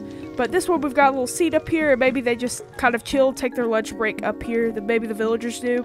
So if we move on the other side of the village here, we get to the first builds of the village. So I did not do this in chronological order, unfortunately. I should have. But I don't know why I went this way. But if we're going chronological order, this was the first build of the village, then this was the second, third, fourth, fifth, sixth, and then I moved down here. So over here, we have a fox. What do you have in your mouth? Oh, okay. We've got subscriber number 7, who died. We've got his workstation and the emerald that I made from him there, and then yeah, it was a zombie, or maybe that's just his rotten flesh. Oh, he turned into a zombie, so I had to kill him. I think that's how it happened. Anyway, we've got some composters here with a little outdoor working station for the farmers. There's somehow a what are you, a toolsmith? He's in here with a fox, and if the farmers are not tending to their crops, apparently. They just stopped caring. And we've got some cool little shrubs here with a little water feature. But this is the first house with a farmer inside, and he's kind of just stuck inside here, I think. Yeah. Subscriber number 18. I didn't want him... you know what? We can set him free. How about that? We'll set him free. There we go. He's got a forever open door. You can go now. He better not connect to another bed. That would be... I should not have done this. Well, it's okay though. We can parkour up here and get to the second tier of his house. And it's just a bunch of random stuff.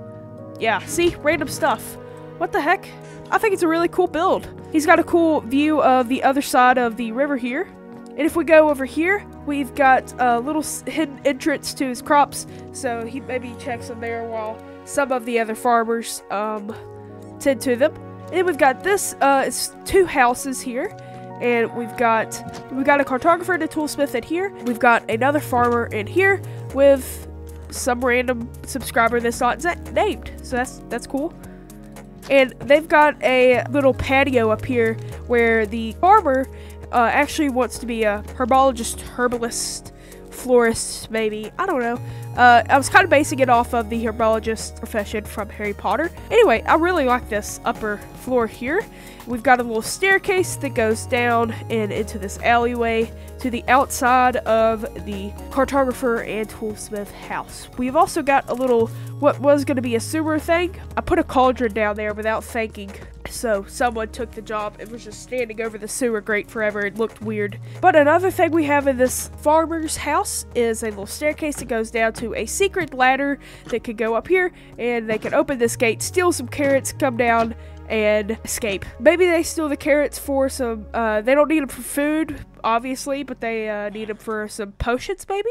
Or they're trying to find potions that need them. I don't know, I thought it would be kind of random. You know, add some weird stories to the village, because you never know. This is the Hitman's Hearth, and this is where the Birchburn Bounty Board is. So, Birchburn was the original name of the village, like I told you, but I ended up changing it to Subscripted because it's my subscriber village. But Birchburn ended up being the last name of the family that lives here, like the big family that, like, you know, like Maven Blackbriar in Rifted in Skyrim. I wanted Birchburn to be like the last name that you fear when you go to Subscripted. So, the Birchburn family owns the tavern and the butcher here. So, one brother owns the tavern, one brother owns the butcher. They also have Birchburn bounties. You take the bounty. I actually don't have any bounties on here. So maybe put a bounty on people who have unsubscribed. That would be funny. You would put the bounty book that you've completed in here, and then they would look through the fence posts and give you your loot. You'd collect it in the chest, but I've just put random stuff in here. But this is also one of my favorite interiors. So we've got the Hitman's Hearth. We've got 2 disenchanting guys. I forgot what they're called. They've got the little eye patches, so I thought they fit well with the Hitman thing. But they've got a little hearth here that goes all the way through. There's little vents at the top of the at the roof, and it's very cool. Maybe this is one of their favorite bounties that they've completed. But they've got a bunch of books with completed bounties, and I wanted the whole Hitman thing to be like John Wick, where they're sophisticated, like they're very educated hitmen. So I thought that would be funny. They have a very brutal job, but they're very educated and judgy and sophisticated, very much like the high table from John Wick. So I just thought the contrast is funny to me. So why not add it to my Minecraft villagers? This next build is a little armorer's shop, and we do have a little armor. I forgot what they're called. In here, he's in here, and he's got a little bed that he can close up, and it acts as a floor, so that way people don't trample on his bed. And I do need to put some armor in here. I guess I could buy some armor from him, but I don't have any coal on me, so but that'll be fun one day. Just going through and buying some stuff from all the villagers, getting them to max. And then we've got an invisible bubble column here that made using a powdered snow glitch. And this glitch was, I found this glitch from Silent Whisperer. I don't know where he found the glitch, but I used his tutorial. But it goes all the way up to this watchtower here, which is pretty cool with a little bell. And then we can get down from the watchtower using this little staircase that goes all the way behind the shop here, and there's a little fence there with a torch on it, so that way the villagers don't climb up there and die. But there is a little alleyway here where it says use staircase at own risk, and it says the same thing over here, use staircase at own risk. We've also got a little blacksmith station here. He's got a bed and a little grindstone pulley thing. There's supposed to be another grindstone here, but I just didn't want to put another villager in here. We've also got a little garden back here with some azalea bushes lining the fence and a bunch of carrots. But if we go back around here, we get to the birch burn barrel. So this is our little tavern. It's a big tavern. We've got a little stable place here for the little stable boy to take care of your horses, and then we've got a big fireplace here that'll go all the way up to the top too, where we have another fireplace, and then a little door to get to the field if we want to. And then we can go upstairs and get to the actual birch burn barrel, where we've got a little elytra dryer. So if you come in and it's raining, you want to dry your elytra before you head back out, you can put it over this loom here, so that way it'll catch all of the water off of the elytra. And this elytra is actually broken, but it also has mending on it, so that's why I didn't want to use it. But we've got a bunch of random stuff in here, and this is supposed to be like a little job board, so if the armorer needs someone to run an errand, he can post it up in the birch burn barrel. And this is another little menu where I can add some stuff, and I need to add a ledger in here as well. It's weird though, there aren't any villagers in here. I don't know where they all went. It's kind of sad because there were a bunch of clerics that were up here, but I guess since I moved all of the beds and stuff, they don't really hang out here anymore. But I was going to put all of their beds up here, but they would get stuck up here. They wouldn't go down the staircase, so I'll have to figure out what to do with them. Maybe I'll have to re-engineer the interior to get some in here, but I'll save that for a later time if I want to. But this became my little temporary storage area, and I still have a bunch of random shulker boxes up here with some good stuff in it too. A lot of cobbled deep slate and a lot of deep slate in general, because obviously that's what the paths are made out of, so I'm storing a bunch of it in here. I need to put some glass in here, but I just broke it open because I was flying in with my elytra. And dude, the terraforming looks awesome from here. I feel like I should make the entire coast of Portsfield like that, and that would make more sense than just having the random Minecraft terrain, but I don't know. Let me know your thoughts in the comments, because I really do like the way that terraforming looks. And that was my first time terraforming like that big area, so if you do like it, let me know, like I said. But we've got a little secret passage here, which I will get to when we get to the butcher. But we've got 6 fishermen in here that are talking amongst themselves. Maybe they're talking about when their next charter will be, but because this is like a little pit stop on the way out to sea, so I thought it would be cool to have maybe it's like a bunch of fishermen stop here before they go out, and maybe some pirates stop here as well to get some bounties from the Hitman's Hearth. I thought that was pretty cool. But if we go over here, we get to the Birchburn Butcher. This is a little shared garden between the Birchburn Barrel and the Birchburn Butcher. We've got 2 beds that are supposed to be a bench, and this is supposed to have a barrel or a smoker. I just never put it there, I guess, or I removed it. We've got a little cool overlook here. You can maybe wave goodbye to some passing ships. And this goes all the way into the butcher with a little cat that's stuck on the glass pane here. This is supposed to be where you press the button and you get what number you are. So I'm number 4 in line here. So there's 2, there's 1. We need to rename these. But anyway, that's what it's supposed to be like. And then we've got, need to put another business ledger here as well, so you can order cuts of meat if you want.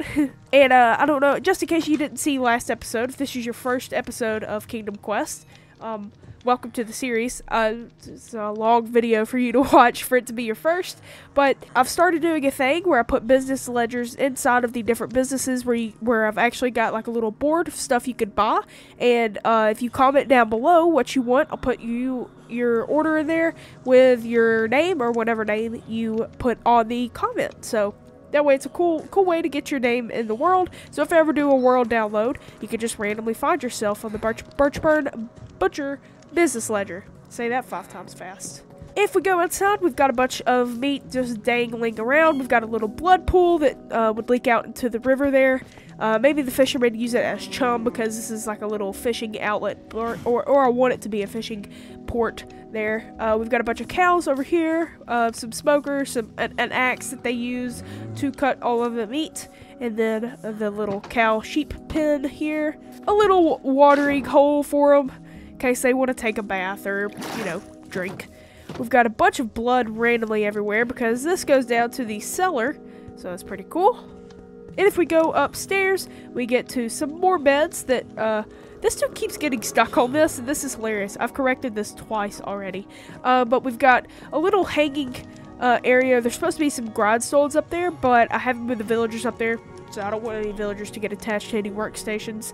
But this will be a little meat pulley, so they'll carry the bucket of meat up there to the second floor, and this little rafter area is just for another bunch of villagers to sleep, which I'll actually put this right here. That way we can do like a little line of beds. Like that. There we go. That looks better than having them sleep with their head right underneath the hay. Don't want them to get hay fever. And this second or third floor actually is the secret passage in between the Birchburn Barrel and the Birchburn Butcher. So the theory is that there is a weird meat tax in Subscripted, and or something that they're doing illegal with the meat, and they're just putting the meat through the secret passageway here, and then maybe when the inspectors come, they just patch it up with hay and whatever block they're using over here, so trapdoors, and that way it would, you know, it wouldn't look like they're using it for nefarious reasons. Anyway, we've got ladders to go down here. The villagers can't reach them because I don't want them getting stuck up there. Anyway, that is Subscripted. I've got it fenced off right now because I don't want any villagers escaping, because they have been previously, and it's really annoying to get them back in here. I completely forgot about the gatehouse. We can't grab our horse yet. There's supposed to be beds down here, so that way the guards can sleep in here, or change shifts if they need to. I need to put a ladder right here. I just didn't want the villagers to get stuck on it now. But there's a little area here where I'm also going to put some beds and some workstations in the middle here. So the villagers will be stuck. They can watch over the gates over here, and it looks pretty cool. We can also come over here, go up top, and get access to the actual lookout, where I'm going to put 4 grindstone villagers in the middle, and then this will be off limits to the villagers because I don't want them jumping over and dying. And then we're also going to put another 4 grindstone villagers. This tower is the same as that one. It's the same interior and everything. So let's go ahead and grab our horse, get our doggos, and head to Unsubsylvania. This is Unsubsylvania, our little Halloween village. And I actually started this last Halloween. So in this village, I wanted to remake the actual Halloween village in the Minecraft panorama. Well, when they used to be cool, they used to put the panoramas up. They didn't do it this year, which is, well, they didn't do it in 2023, which is kind of unfortunate, because I was kind of hoping they'd put a new one in there and I could build that, but they didn't. So I did the original 2021 Panorama Halloween Village, and I actually found the tutorial for it by this awesome dude named Danny. He does a lot of awesome tutorials of different structures in Minecraft, so link to his channel down below. I didn't build it in the original 50 by 50 area, I built it with the builds randomly placed. So we've got the stables here, a little house, and all of these buildings do have interiors except for the pumpkin, which we'll get to in just a second. But we've got a really cool second floor here with an open patio with a little wither skull. We've got an awesome fossil area, and then we've got a bunch of dripstone spikes, and then these lampposts everywhere. So we've got another house right here with some beds and a barrel, and then this is the pumpkin house that I was talking about. So we can go up here, and this is the actual staircase to get inside of the house, where there's nothing inside of it, but there could be a little storage area maybe, or maybe someone who just wants to live in a pumpkin house. And then we've got a little basement down here for no reason. And then if we head this way, we get to our warped houses, and this one has a cool interior. It's just a long staircase down to a little cleric station, little brewing stand, and this house is really cool as well. It's got little blast furnaces, and then a little chest with a lot of dirt on it. Holy cow. That's a lot of dirt. If we head down the ladder and go this way, we get our little storage cave with another dog named Grim and a lectern, some random stuff, a bunch of chests with a bunch of good blocks in it that I haven't moved. This is my storage problem, because now I've got all of these materials that would not fit in my storage building back in Portsfield. So I really do need to make a different storage system.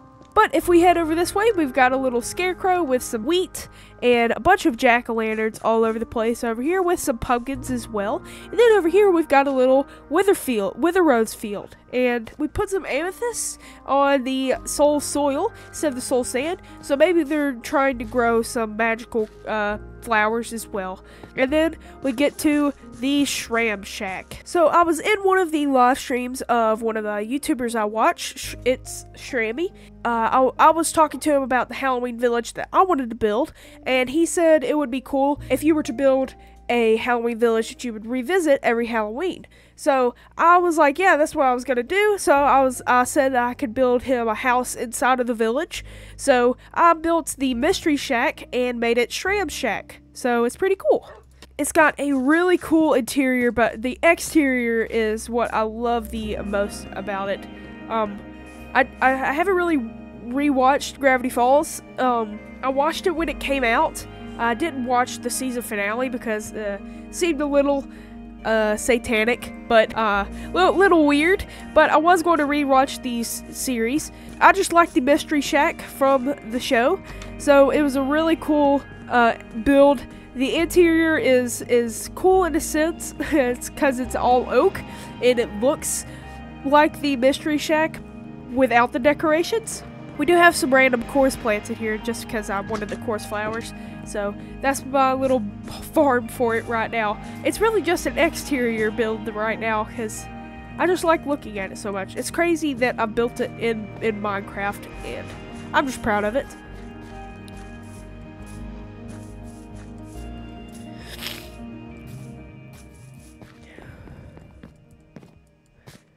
I think it looks awesome.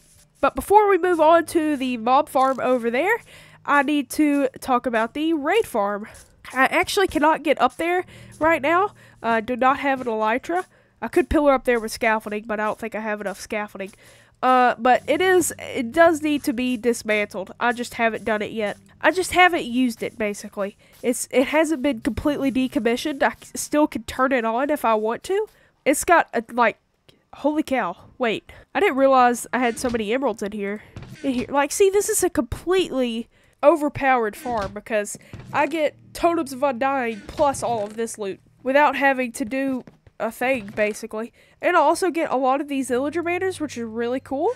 But the only problem is that what is it called? Bad Omen. Yes, it took me all Minecraft day to figure that out. Actually, I had to ask my brother because I am sick. Cannot think. The glitch was I would get Bad Omen, right? But if I hit the button to see all of the active effects, I would not see Bad Omen. So I would go to Portsfield to put all of the totems of undying up, and then I would start a raid because of an invisible active effect. It was very annoying. So even the bucket of milk would not get rid of it. It was a very weird glitch. Okay, so next is the mob farm, which still has some ice from some old Frostwalker boots that I was wearing, but I just get here by boat. As you can see, there is Unsubsylvania. There's a ladder that goes all the way to the top, where there is a little collection killing area and a big enchanting setup, an ender chest for all the goods, a good bow, and then a bunch of repairing stuff, and an awesome leather cap, and an awesome book. And then if we hop down here, we've got all of the mob drops that come from this farm. It is a pretty cool farm. It is an old Prowl 8413 design. It's pretty cool. We built it in episode 6, and we've got a bunch of full durability stuff here, so armor, bows, and a bunch of chainmail stuff, which is pretty cool. Some iron stuff, which is random. Leather, and then a bunch of other stuff, like we get witches, and then we get some wandering traders sometimes, and then some pillager scouts sometimes spawn in here too. So we can also get some of the banners, which you saw up there. There's also one down there. But if we go over here, we can walk all the way over to my gold farm, and this thing is pretty good. I have a lot of rotten flesh, but we also have a ton of gold and a random crossbow. It ignites the nether portals using lava and doors. There you go, you can see the lava. But I have to turn fire tick on. I have it off normally because I don't want to burn stuff down. Once I turn it on, it'll just apply to this area that's loaded, and the doors will catch on fire, causing the portals to light. And then I also have this machine right here where the observers are pushed up by pistons every so often. Well, not every so often. They're pushed up a lot, and they keep dispensing pounded snow blocks with the buckets, and so they dispense them and then they take them back, so that way the portals light again, and it just keeps turning them on and off and on and off. And pigmen spawn in the portal frames, and then they get pushed off or walk off into the water, and then they get sent to the trident killer. I think there's some. Yeah, there's a squid in here. Look at that. We can just turn it on and get some ink. I also have a ton of golden swords in here if I ever want to use them for some reason. And then if we head downstairs, we can get the squid ink. So that's pretty cool. Usually I have a little ticker that destroys all of the golden swords, but sometimes I save them for no reason. So if I can increase my render distance real quick, if we look over there, you can see this mountain here and this start of a mountain here, and right in between them right here is a little valley, and on the other side of this part of the gravelly stony section is a little dip into the mountain, and that is where the ancient city lies. It's right underneath that area, and I just dug a hole that goes straight down, and yeah, there's the ancient city. I'm not going to take you there because I don't really have anything set up down there. Just a couple of little nooks and crannies where I kind of hid, but that's really it. Nothing special over there. That was it for Subscription, Unsubsylvania, and the mob farm. And actually, we need to visit the winter cabin and Netheria ruins. And I forgot we had a bamboo raft, so we could put this boat back over where it belongs. I usually just leave it here for some random reason. This has just been the spot. And then we can take our bamboo raft. Oh, look at that. And then I will take you to...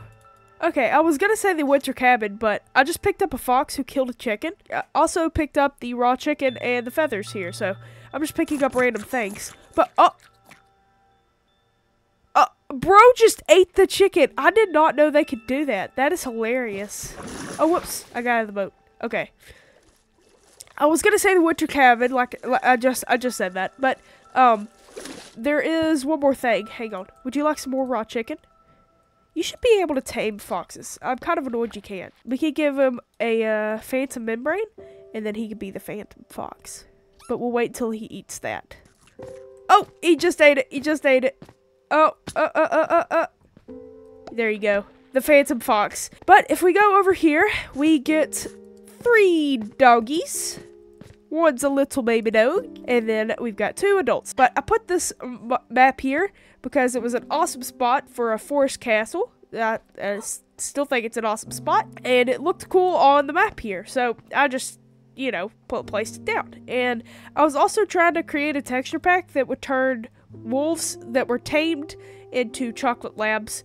I couldn't figure it out, so I might revisit it today because I'm a little bit smarter when it comes to texture packs. So anyway, that's why we've got 3 random dogs here. Anyway, back to the Phantom Fox. We'll leave the Phantom Fox at the little overhang here. Oh, there's an iron golem over here. Didn't realize that. Oh, and 2 foxes. Look at that. But if we come across the river from Subscripted, we get over here where I do want to create a village. Of course, I want to put a village everywhere in this world.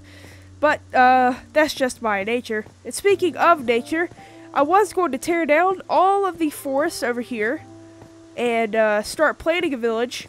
But I decided to leave it, completely covered because I was like, that would be a bigger project to take on, even though I did that. It was bigger at the time, okay? I was younger BubbleFortress there. But I did want to put a cabin on top of the hill, and that's what I did in episode 21. It is a very cool cabin. It doesn't really sit well into the land here for, I don't know why I haven't fixed that. It also is not connected to anything, so it's just kind of weirdly sitting out here. But it does have a doorbell. It's just that, well, a laser inside, and I didn't want anything pressing the pressure plate, opening the door, and they escape. But I'll press like that. Good grief, that was close. But you heard the doorbell. It's on both steps here. No, guys, no. Okay. Jeez Louise. Anyway, it's got a really cool interior. None of the rooms are done, but it does have rooms, and that's what counts. But we've got this really cool room with an awesome big window. This little tiny window here. And this awesome room here as well. I thought it would be kind of like a dark study. I thought it was cool. Yeah, just disregard whatever I just said. I'll leave you hanging there. Editor BubbleFortress will leave you hanging. But we've got some more rooms up here. These get smaller as we go up. And actually, this would be room for a bed. But these 2 are connected. These 2 rooms are connected. And we can get up to this top balcony here by going to the back, getting up a staircase. Boom, we've got a little, maybe we come up here and address the company down below. And then if we want to get really superior, we can address them from down here and have them all stand at the fireplace and look up. But next we are on to Nether ruins. Bonk. Bonk. Aw. He set me on fire. We keep collecting random stuff. So Nether ruins is this plot of land here where the first nether portal that I used to get into the nether sits. It was actually just a ruined nether portal, so I just lit it. I think it had most of the obsidian inside of the chest here, and I just needed a couple pieces, so I just, you know, got the obsidian randomly on mining and put it in here. So we've got random stuff in here. I'm gonna add some more, and this is actually a ruined bridge I built in episode 7, because, well, the list called for a ruined bridge, and I thought it would look cool here, and boy, was I right. But I need to tear this down. Every time I come over here, I'm like, I need to tear this down. It is 50 blocks of lava here, so I could get the Strider achievement. Ended up not working because I thought you could walk 50 placed blocks of lava. Turns out it has to be natural blocks, apparently, in Bedrock. I thought it worked like that in Java. So I was just assuming it would work like that in Bedrock, but bold of me to assume. Anyway, this was going to be the original area for me to walk 50 blocks, but didn't work, so I just left it here because I made it look cool. And I also put dead trees here. This was episode 7 as well. Put dead trees here because they look cool. They look like they belong. Even though there's live ones here, I put them on the stone, so it makes sense. If we go inside of the nether, let me put my pants on, my nether pants. Hope I don't get hit with these. They're a little low on durability. That was trippy. So we've got the Nether Ruins portal, and then we've got a bunch of buttons and stuff. All of this to keep piglins and hoglins from spawning in here. Oh, look at that! I'm on the Nether on the map. Huh, I forgot it did that. Anyway, this is the Nether shop portal, so that's pretty cool. But if we go outside here, I do have a texture pack on that gets rid of Nether fog. So link in the description to all my texture packs that I use, including my own texture pack. Don't want to go into that spiel. I don't want. Nearly fell. This is my little piglin bartering farm.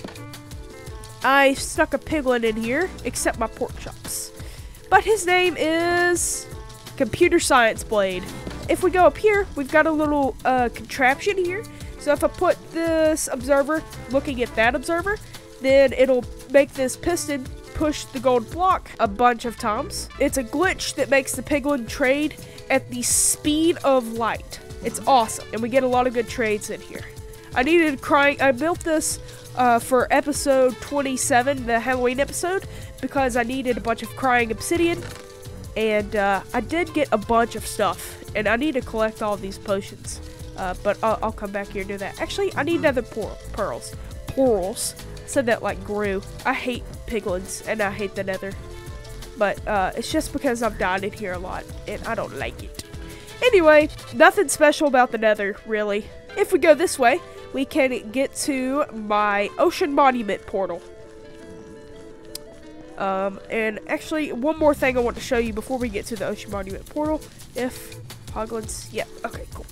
No hoglins yet. But if we head through this tunnel, we get to this really cool path that gets to the ocean monument portal.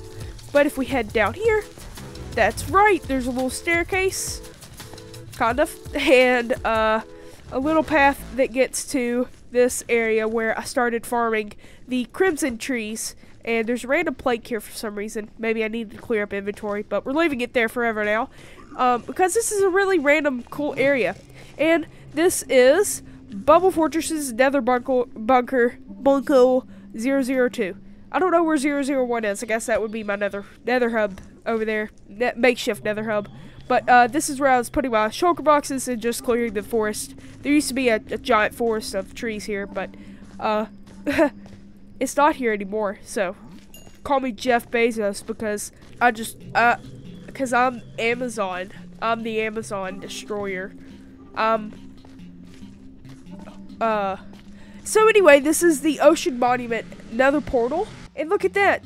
Slow loading times in the portal. The scariest thing about Bedrock, because that would crash my world on a Nintendo Switch. Scary. Over there, you can see the edge of the Stronghold village. That's where my stronghold is, underneath that village. You can also see that little stone pillar there, and well, you'll see what that is in just a little bit. This is my Ocean Monument farm. I'm not gonna go up there. I don't have a way to get up there without having an elytra. Stupid design. But at the time I had an elytra, so you can see my point there.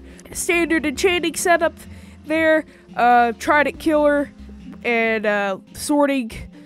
I mean, it doesn't really sort, it just all goes in the one chest, but it's pretty good. I have a lot of prismarine from it.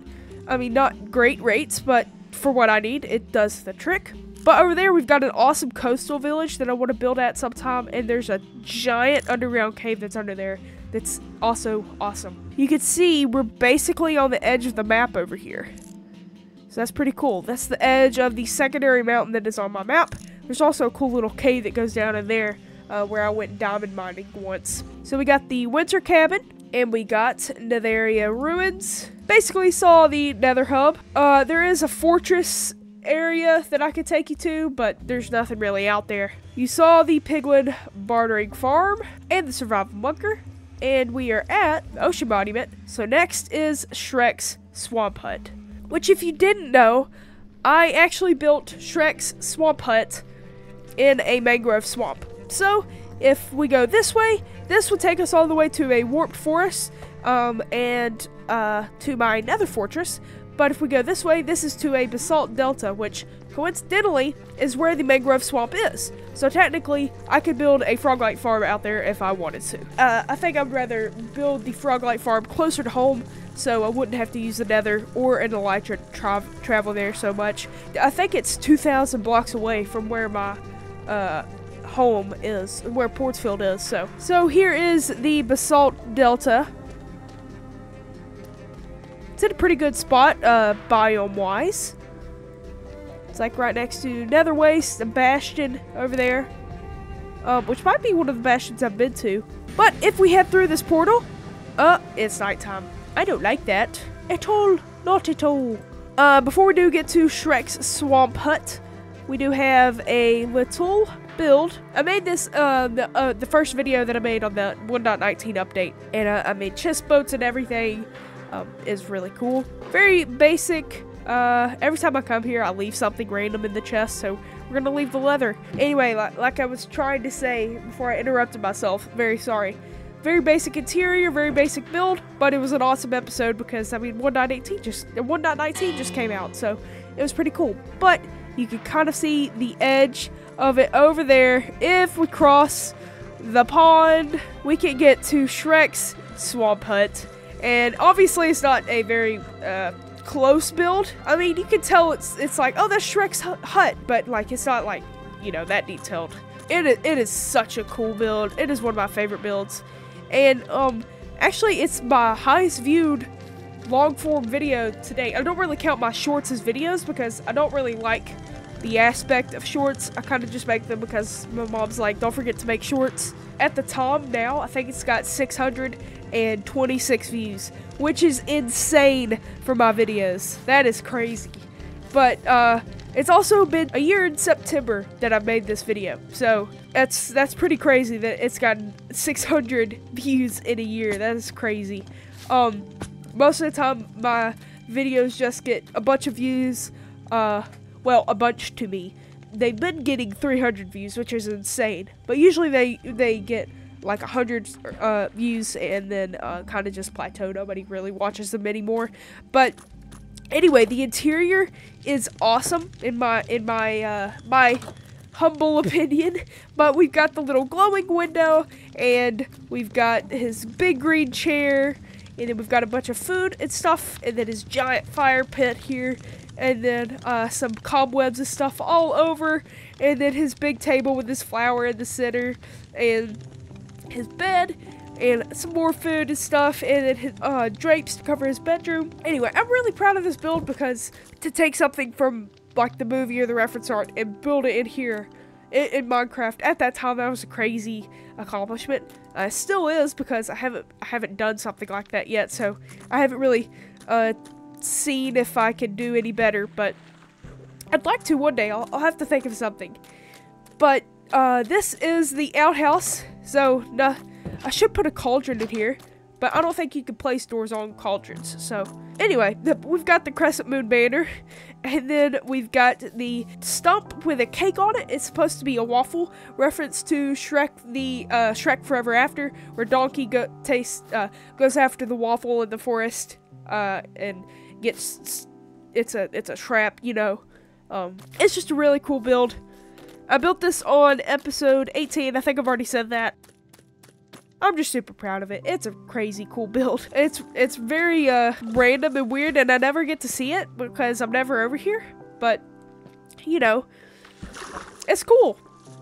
Especially since I want the rest of my world to be like all like medieval fantasy and stuff. This would still fit in, which is pretty cool as well, because, you know, it's just a swamp hut, you know. You look at it, you're like, oh, that's Shrek, but if a villager was looking at it, they're like, oh, that's a swamp hut. Whatever villagers would say. I'll just cut this out, jeez. Oh, look at that. Those are some good leggings. Ooh, I might, yep, I'm gonna be a little cheap here. I'm gonna swap them out. So, projectile protection 3 for projectile protection 2, but better durability. So, it's alright. It's alright. So, that is Shrek's Swamp Hut. Next is what I worked on last episode, Yule Guard. Oh, dude, look at the map. Oh, it looks so cool. Oh, that's so cool. Okay, well, this is Yule Guard, and I built this last episode, and it is my little Christmas village here. It is very cool. This is the loco for Hot Cocoa Cafe.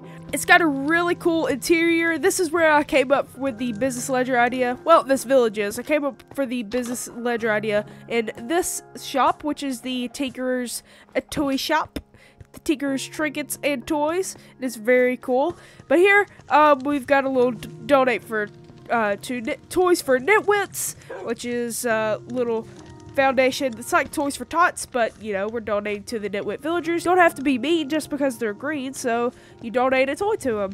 And then we've also got our own little hot cocoa challenge here. The Loco Hot Cocoa Challenge. It's a little food challenge, and then we've got our Hall of Fame winners here. So in that video, I had a ton of references to different Christmas movies and stuff, and that included motion graphics, soundtracks / music, and then verbal things, like things that I actually said. So yeah, there were a lot of references in there. So I did have one commenter, SimSavaBim, and she got a bunch of the references. She was the first one, they got a bunch of them, and the first one to comment with the references. So I decided to give her her own armor stand, and if you do complete the challenge, you do get your own armor stand in the village, because for this village I'm doing all armor stands, not villagers, because villagers are really annoying to work with. So she let me have free range for her armor stand. She just said that I could just put it in any interior that I wanted, and that she likes the color green. So later in the video, we're going to put a armor stand villager for her in one of these interiors. But let's go ahead and go inside of each of the buildings real quick. This is Bing's Baked Goods.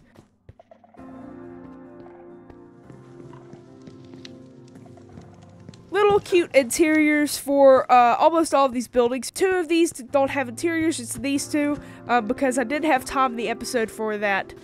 So they're just empty shells. But the outside looks nice, and that's what matters. Tiny Tim's Blades and Spades. Over here is our little toolsmith. He also repairs ornaments and just repairs other tools and stuff. I need to put a book. I need to put a book in there for him, but he's also got a nice little interior where you can get some blades and spades. This is where all of my the shulker boxes have gone. This is the Christmas tree cake factory. This is one of the builds with 0 interior. Big oven though. Plans for a big oven. This is the Frozen Frog Tavern and Inn. Really cool roof and build palette. I really like it. It can be Christmassy, and it could also just be like fantasy, I guess. If we change the middle there.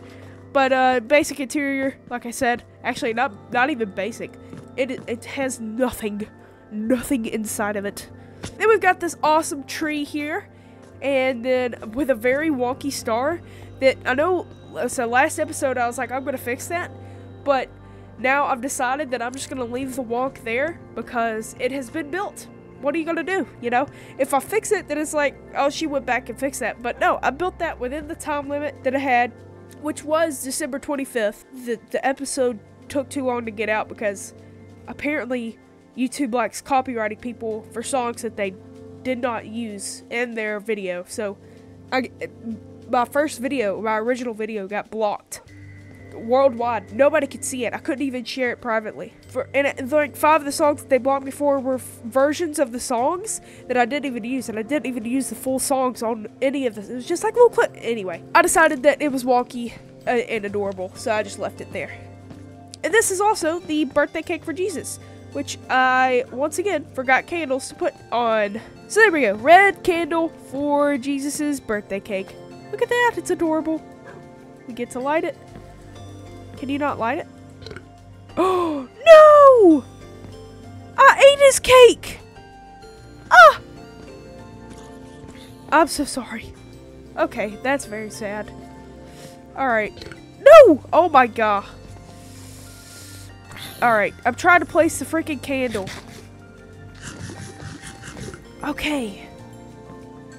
I can't now. Oh. Alrighty, that is Yuleguard. Next is the Stronghold Village. Well, okay. Here's all of Yuleguard. We've got Miles, Finch, and Buddy, 2 zombie villagers here, that have been named. We will be back here, though, at the end of the episode to give SimSavaBim her armor stand villager. Sorry, I've got a cold, so just bad at pronouncing stuff right now.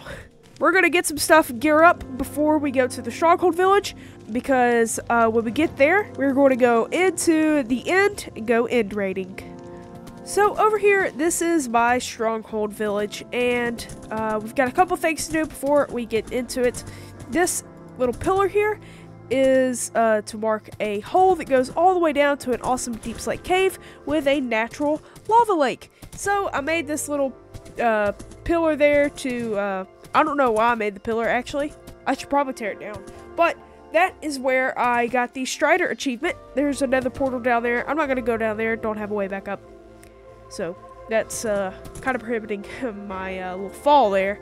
But the other thing we have is this pillager tower with a little cobblestone pillar there. That's the first pillager tower that I ever raided because it was the closest to my spawn there. So, yep. Nothing special about it. No special loot. It was before 1.19, so no goat horns or anything. But it was really cool because I had an epic battle there, just not on camera. So you can't really see it. I don't know why I'm really talking about it. But this is the Stronghold Village. So not many villagers left. Just one nitwit. I don't know how he survived. So when I first tried to kill the Ender Dragon, I was on Nintendo Switch. I was terrible at combat, but I died multiple times. So I loaded in this village a lot at night. So that's why the nitwit is the only one that survived. I did make a special Portsfield shield here, and I have a texture pack on that changes the banner shield so it looks like the actual banner you put on there, because without it, it'd look all wonky and stuff. It also kind of lowers the shield, which is kind of weird in my opinion, but I think it's a PvP thing. I think people like it. So, yeah. Alright, we're going to head down. I've got ladders down here. Oh, an extra ladder. Look at that. That's nice. Random ladder. We can go down here and go all the way to the Stronghold. So it is a pretty easy walk here. All you have to do is follow the stairway down and go straight, turn left, and boom, you're at the portal room. But I will leave this in. Oh, did editor BubbleFortress leave you hanging again? Dang, there's so many cuts on this episode. She might even have to freaking make the Zack Snyder cut and make a 4-hour long useless YouTube video. But we've got a crafting table, chest, and an anvil. I just don't have an unbreaking book, which was stupid. I was supposed to bring one with me, but maybe I'll find one on my way there. Probably won't. But anyway, the end. Very scary. I don't like it. I don't like any dimension other than the overworld, really. But that's just me. Okay, there we go. I've got the pumpkin on, but you just can't see the overlay. Okay, so I destroyed a pillar and I just left the bedrock up there. Okay, so I forgot to mention we've got a bunch of cobbled deep slate slabs to use. All right. Scary. Okay, so I'm gonna stop you right there.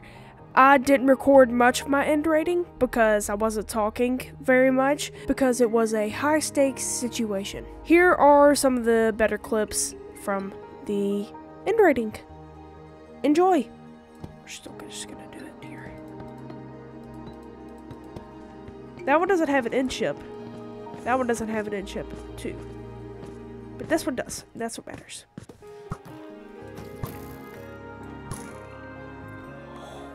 Go ahead and get our Elytra. I'm not even gonna fight this dude personally, just because I don't like him. Let's check the other loot first.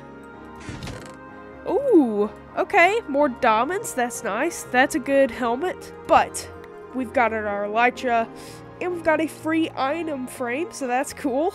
And those were the best clips that I could scrounge up. So I'm going to go ahead and cut to me in Portsfield back again with the in city loot. You know what's happening. You know I'm popping off with the I'll end it there.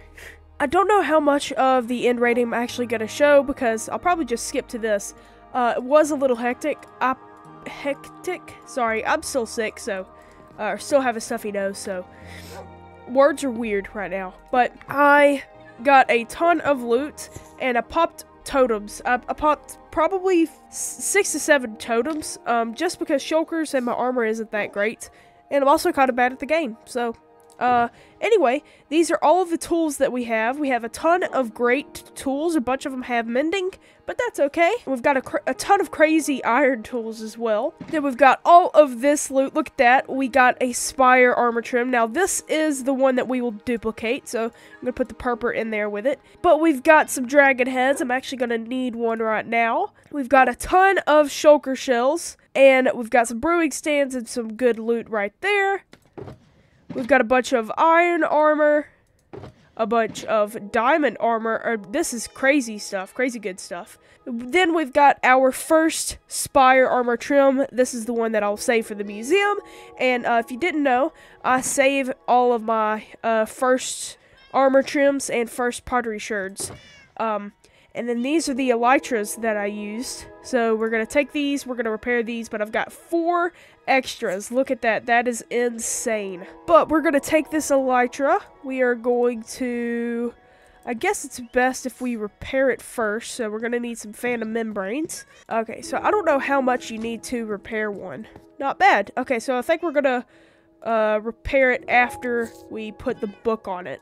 So we need unbreaking 3. That's all we need. I don't know. It'll probably be cheaper to repair it now, right? So we'll do that. And then we can name it and repair it. Or apply the breaking 3 on that. So it will be one level more than it would have been. But that's okay. We probably saved some levels. I don't know. But we are going to name this the Phantom Menace. There we go. The Phantom Menace. Actually, I might make this just a dark gray. That way you can... Can you read it better? Yeah, you can. Okay, the Phantom Menace. Boom. I had an elytra named the Phantom Menace, but I didn't even show it on camera, and I died immediately and lost it. So we're going to bring the name back. Usually I don't do this. I usually retire names if I lose the tools, but there we go. Look at that. That is pretty cool. And then we've got a ton of armor that we can add to our own. See, we're losing health on all of our armor here. On the subject of the armor and armor trims, because that was my first spire armor trim in that chest over there, or in that shulker box. This is all of the 1.20 stuff with my first. So we've got the first sherds that I got, and then the first trims, and the first suspicious sand loot, and then my first sniffer seeds, and then my first brush. So yes, very sentimental for no reason.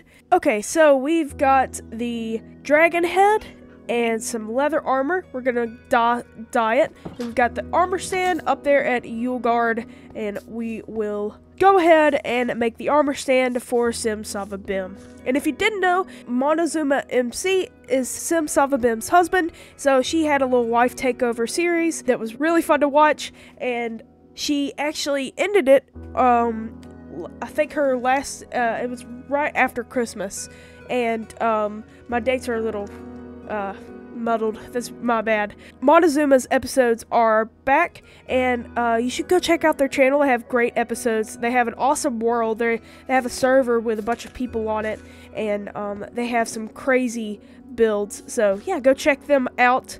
If they're watching this world tour and you made it to the end, I am going to be watching your world tour and the latest episode that you just put out with the mini game thing. I'm just behind on episodes. I don't really watch YouTube while I am making videos, so that way I don't get too distracted, because I'm already distracted as is. Yeah, let's dye this armor. So we've got we already have some green for the chest plate. Then we're gonna make some a green color for the pants. And then we're going to have some black shoes, so it's like the little dragon's feet. So, maybe Simsalvabim is a little dragonborn visiting Yuleguard. Dovahkiin, if you will. And then we're going to dye this. Let's see what happens if we dye it green. Ooh, okay. And then white, maybe? And then green again. There we go. Let's see what that color looks like. Oh, yeah. Okay. So now we've got different colored greens and some green dye, which I can just put in my cactus farm over here. Boop. And then we can use our new elytra and fly over to Yuleguard. Oh, this feels awesome. Oh, this is cool. Alright, we're gonna stop here at Tiny Tim's, go all the way upstairs and grab an armor stand. Here we go. Oh, and we need a name tag. I forgot. I have name tags somewhere in here. Yes. So now we can name this. We'll give you a green name tag, of course. Why not? There you go. Alright, let's see. Where do I want to put you? I know. Okay, this is going to be perfect. So, in her comment, she also said that she loved the little Jesus' birthday cake thing. So, why don't we make her stand on top of the stump here. We'll put her right there with the dragon head, her green tunic, her green pants. Oh, that's a cool color. And then her black boots. So, it looks like she's got little dragonborn feet there. And then she'll be holding her candle. There we go. She's running to put it on Jesus' birthday cake. Look at that. That is adorable. And then we can name the armor stand Sim Salva Bim. It's perfect. There you go. I hope you like your armor stand villager inside of Yuleguard. It is very, very cute. That's adorable. That is like really cute. I'm so glad I went with the armor stand villagers. Well, I guess now we can go visit the World Trader. The World Star Trader. Dude, look at the church from up here. That is awesome. There we go. Here's Nomad. I'll give him a couple of rockets in case he wants to fly back down.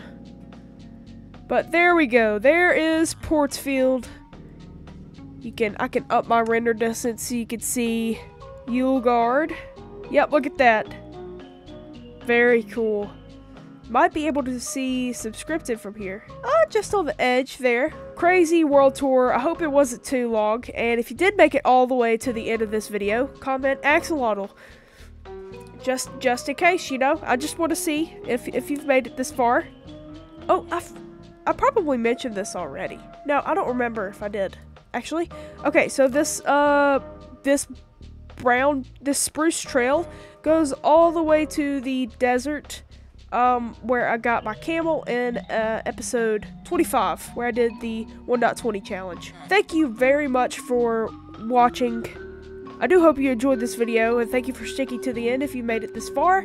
And thank you for 2 years of Kingdom Quest here. It's crazy, and this may not look like a lot of progress in like comparing to other YouTubers' worlds, but I think it's a lot, especially with the time I have and how unproductive I can be. So thank you very much for watching, and as always, stay bubbly. I will see you next time.